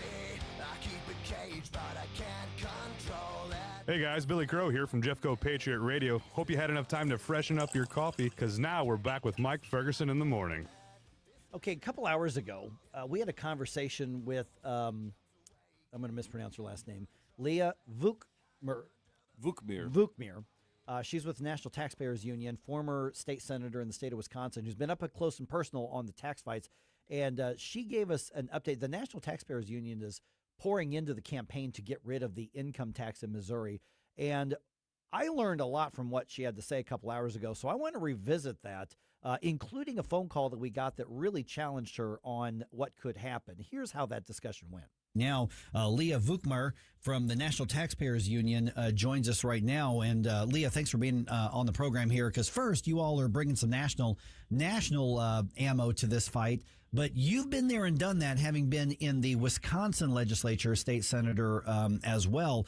So what do we know about the push to eliminate a state income tax? We know that it can work in other parts of the country. But what are we seeing about states who go from having this to not having it and either replacing it with something else or forcing themselves to cut spending in addition to that? What's that transition look like?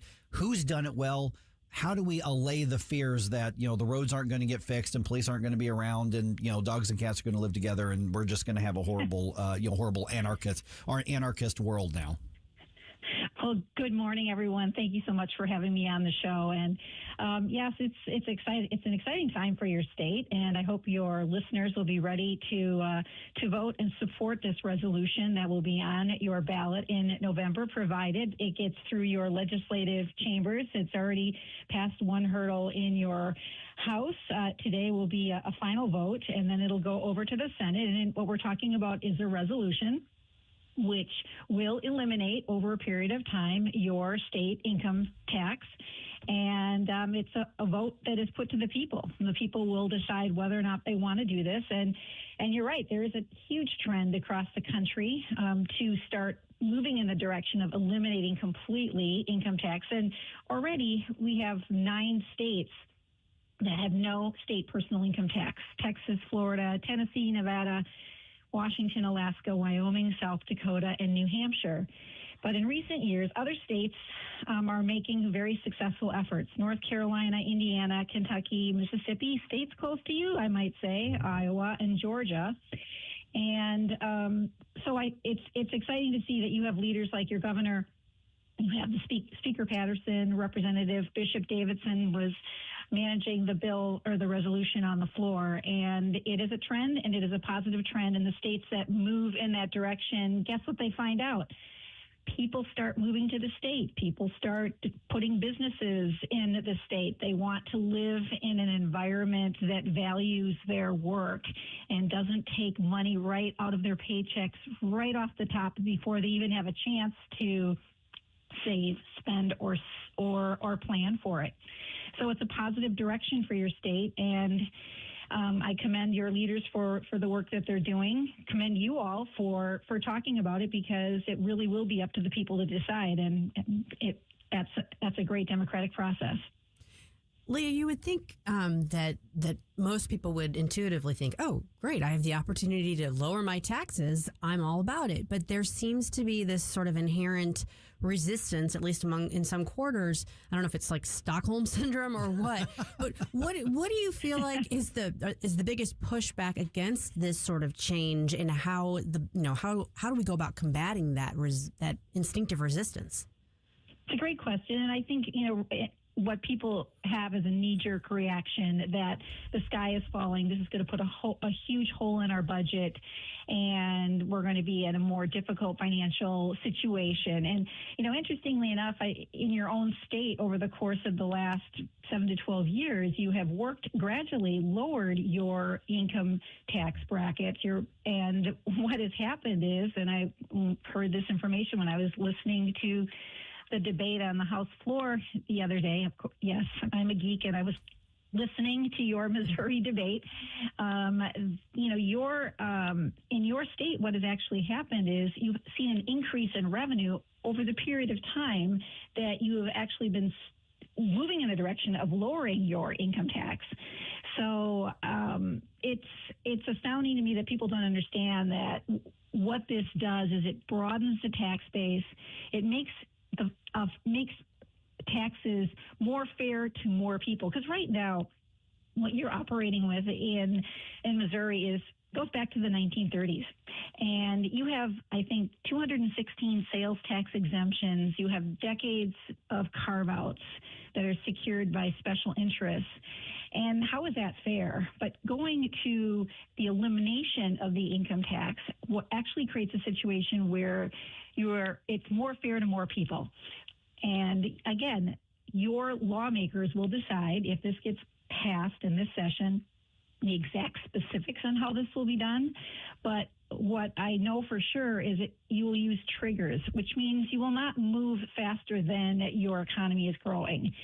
And these are the safeguards and the guardrails that will help maintain and ensure that the sky doesn't fall and you don't blow a big hole in the budget, which is the biggest cry that you will hear from the people on the other side of the aisle. All right, that voice you're hearing is Leah Vukmir from the National Taxpayers Union, also former Wisconsin state lawmaker as well. So here's one of the other complaints that I'm seeing a lot of here, and they're saying, well, it's about tax fairness, because what you're talking about is there are things right now that are not taxed on sales taxes, and of course in the 1930s when a lot of these rules were written, we didn't obviously have any concept of streaming services and things like that, and that would all be included. So there will be that broader base that people are going to pay sales taxes on. I've heard the argument, Leah, that with income taxes, you have to make so much money before it applies to you. Now, Missouri's is pretty low. Almost everybody pays into it. Sales taxes are economically described as regressive, meaning they hit the poor hardest. So we're actually going to raise taxes on people who are going to feel it more than maybe we would for our Netflix purchase or whatever the case is. What's the answer to that regarding that sort of pushback on the tax fairness by replacing income with a broader sales tax and the different lower economic statuses? Well, my argument is that income taxes already penalize your work and productivity, and sales tax can be designed to exclude essentials like groceries and medicine. Things haven't been decided at this point, but income tax elimination allows workers to keep more of their paycheck, and that benefits middle-class families, and we have seen this happen. There have been a surge of middle-class families moving to states that have no income tax, Tennessee, for example. I mean, the migration statistics are astounding. And you can go to our NTU.org website and see we have compiled, my colleagues have compiled a map of the United States, and using IRS data that counts how many taxpayers move in and out of states, and what causes them to move is this sort of tax situation. Of course, Florida is number one. A new taxpayer on net most frequently, a new taxpayer, a resident, goes to Florida every 2 minutes and 9 seconds. Guess what state is at the bottom? California. Of course. They lose another taxpayer most frequently on net every minute and 44 seconds. Now, Missouri's doing pretty well already. I think you're at 16, and you can probably move that up if you move in this direction, because you have, like Wisconsin, and I love my state, although our highest bracket is 7.65. I wish we were in a position like you are in Missouri. But what you're doing, what you have in Missouri, is a great heartland, Midwest values lifestyle that people want for their families. And you can enhance that one step further by moving toward no income tax. Excuse me. And what are the structural fixes that we should be looking at? I mean, obviously, we're wanting to phase out the income tax, but there are other elements to this that would be key, don't you think? Well, right, and that will be the triggers. And the triggers, excuse me, I don't know what's happening. It's early in the morning. We get choked up off this side of the thing, too. Yeah. You talk about being a geek about watching that. When we talk about cutting taxes, I mean, it hits me in the feels, too. It just absolutely.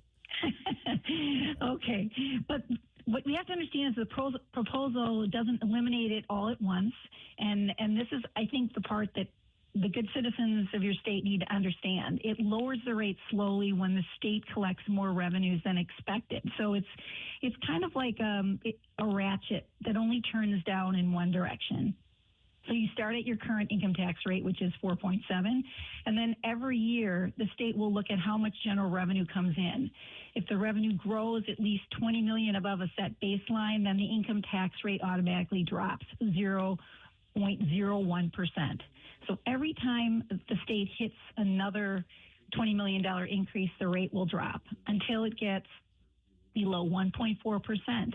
And at that point, this amendment, this resolution, if it becomes an amendment, eliminates the income tax entirely. And then it is part of your state's constitution, which means it can't come back unless another process like this goes through by a future legislature. Okay, Leah, Susie and I talked to Governor Keogh on the opening day of the session. He was on the show, and he mentioned an aspect of this that I thought was fascinating, and that is you have to control spending in order to make this work.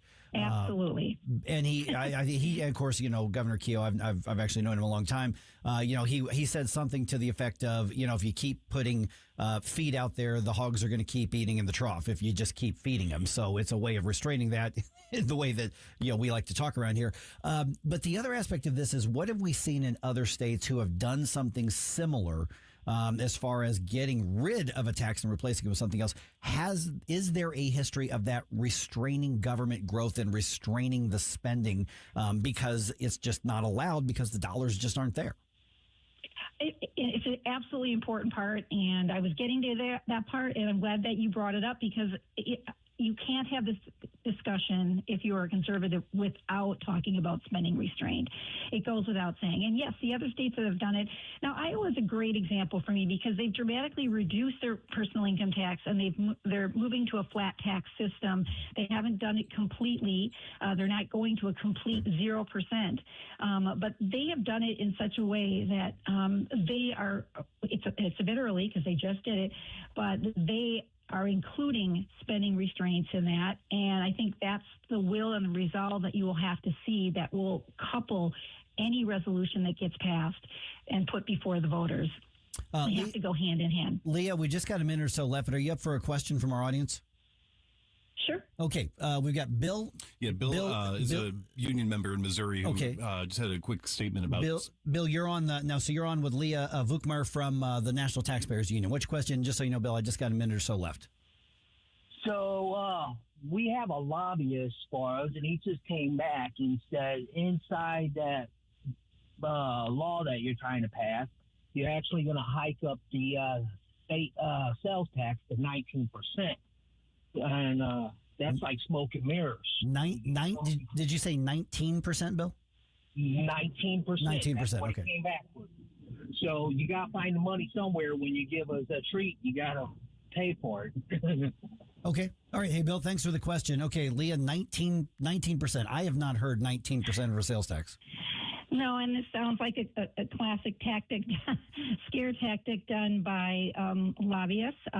Again, no percentage has been decided at this time. That's the beauty of what your resolution is right now. You're putting it before the voters to decide whether or not they want to move in this direction. The actual direction that your state goes will be determined by the next set of elected officials, which the people have a voice in deciding. And again, 19% sounds a little crazy and high. But again, what you're trying to do is you're trying to broaden your tax base to create a more fair tax system. What has happened in other states that have done this is it's led to economic growth, more jobs, migration to the state. And you couple that with spending restraint, and I don't think you're going to be in a situation of a 19% sales tax increase. Again, I think that is just meant to scare people away from a good public policy that would benefit the vast majority of people living in your state. Okay, Leah. And new people who want to move to your state, maybe even folks from Wisconsin. Yeah, we'll take them. We'll take them. It's a little bit warmer down here. All right, so Leah, you all are launching a national campaign website. The billboard's up off the Poplar Street Bridge now, I think. So people want to learn more about your all's take on this and your push on this, and they can compare and contrast with what they're hearing from other places. Yes, they can find us at NTU, NationalTaxpayersUnion.org. We're the oldest taxpayer advocacy organization. We've been around since 1969, and we're the voice of America's taxpayers. Happy to help out in any way. Okay. Thanks so much for having me on the air. Thanks, you, Leah. All right, then there's a website, looks like no-mo-tax.com.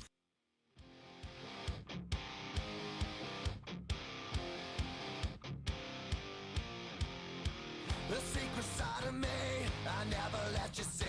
I keep it caged, but I can't control it. So stay away from me, the beast is ugly. I feel the rage and I just can't hold it. Mike Ferguson in the morning. People talk about federal money as if it falls from heaven. We thank heaven for it, but it came out of people's pockets. On News Talk STL. Hello, everyone. It's Fez with the Moolah Shrine Circus. I want to remind you to get your tickets now for our big circus in March. We've got new exciting acts like the Swinging Trapeze, the Daring Horseman, the Human Cannonball, and much more. And kids under 12 are free with a paid general admission ticket. So go to moolah.org and get your tickets today. For the Moolah Shrine Circus, March 20th to the 22nd at the St. Charles Family Arena. I'm Dr. TJ, owner of the Institute of Natural Health, co-owner of Optimal Nutraceuticals, and the host of Wellness One. Wellness One is designed to cut through the nonsense and provide you common-sense science-based information regarding health and wellness. On the show, we discuss topics like thyroid health, gut health, hormone optimization, and many others. Our show airs Saturdays at 10 a.m. and 2 p.m. and Sundays at 11 a.m. and 3 p.m. right here on NewsTalkSTL. And you can visit us at inhstl.com. That's inhstl.com. If you're considering an annuity as part of your retirement plan, we need to talk. Hi, I'm Bob Stockdale, Senior Vice President Investments with the ClearPath Wealth Management Group at Stifel and host of On the Money Saturday mornings at 9 on News Talk STL 1019. Annuities can be a useful tool for some retirement investors, but not all annuities are created equal. Every week, we meet clients who own complex annuities that don't suit their needs and, in some cases, actively undermine their retirement plan. Before you purchase an annuity, get a second opinion from the ClearPath Wealth Management Group at Stifel. Requesting a consultation is free of charge. To request a free consultation, contact us at clearpathinvesting.com. That's clearpathinvesting.com, or call us at 636-695-2650. That's clearpathinvesting.com or 636-695-2650. Stifel Nicholas and Company Incorporated, member NYSE and SIPC.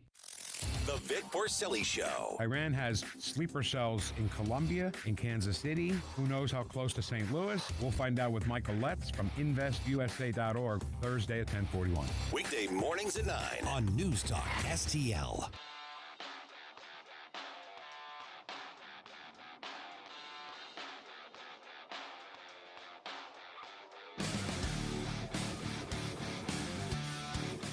Hi, it's Vic Porcelli. And Ken. Hi, Ken. Hey, Vic. Ken and I are on every Monday through Friday here on News Talk STL. Right now, you're listening to Mike Ferguson in the morning on 1019 and 94.1 News Talk STL. Whoosh, my morning, people. So we're going to have three pretty interesting and provocative conversations posted on social media here in just a little bit. Yeah, give me about 40 minutes, and all of them will be up and available to share. And in the meantime, make sure that you're subscribed, not just to the News Talk podcast, but you can actually subscribe to the show itself. And so easy to click it and text it and post it on social media and you name it, especially that one with Charles Goyette, because I'd never interviewed him before. That's the first time I'd ever spoke with him. You may agree with him, you may disagree with him, but I think everybody's going to agree there was a lot to think about with that. Oh, absolutely. Yeah. All right, 8:54 right now. It's kind of funny. I'm looking at my just my personal social media stuff, and normally I don't post that much on social media personally. But I'm trying to get a little more active on there. And I posted last night about the adventure at my place. I get home after my baseball practice. If you're just joining us, here's the 15-second recap.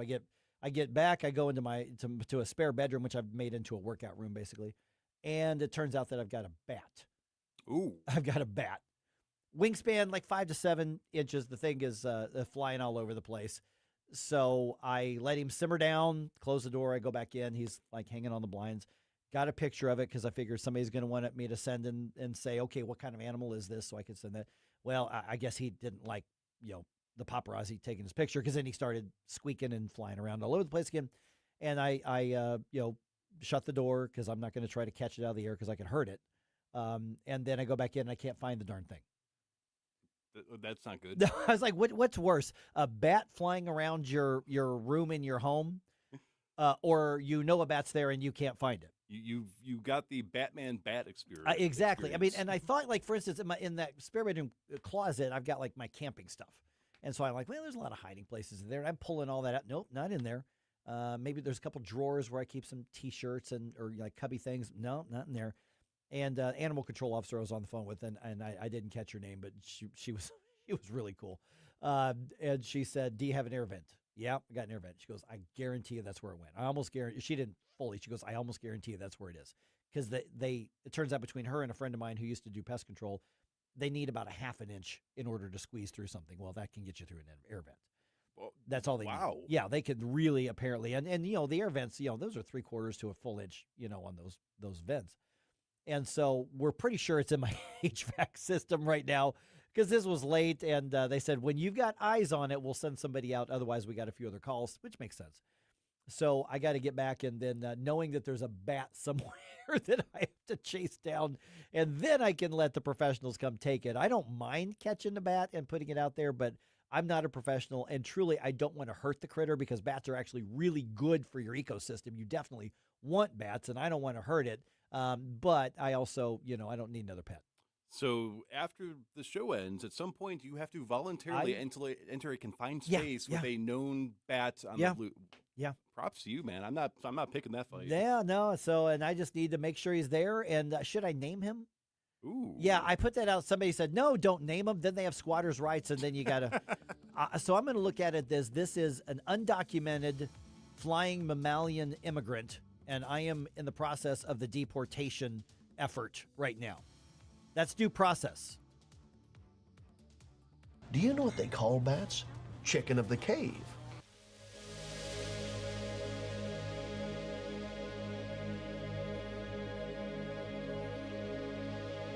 Columbo here for my friends at Bluff City Outdoors in Alton. The knowledgeable staff at Bluff City has served the St. Louis outdoor community for decades, and they can take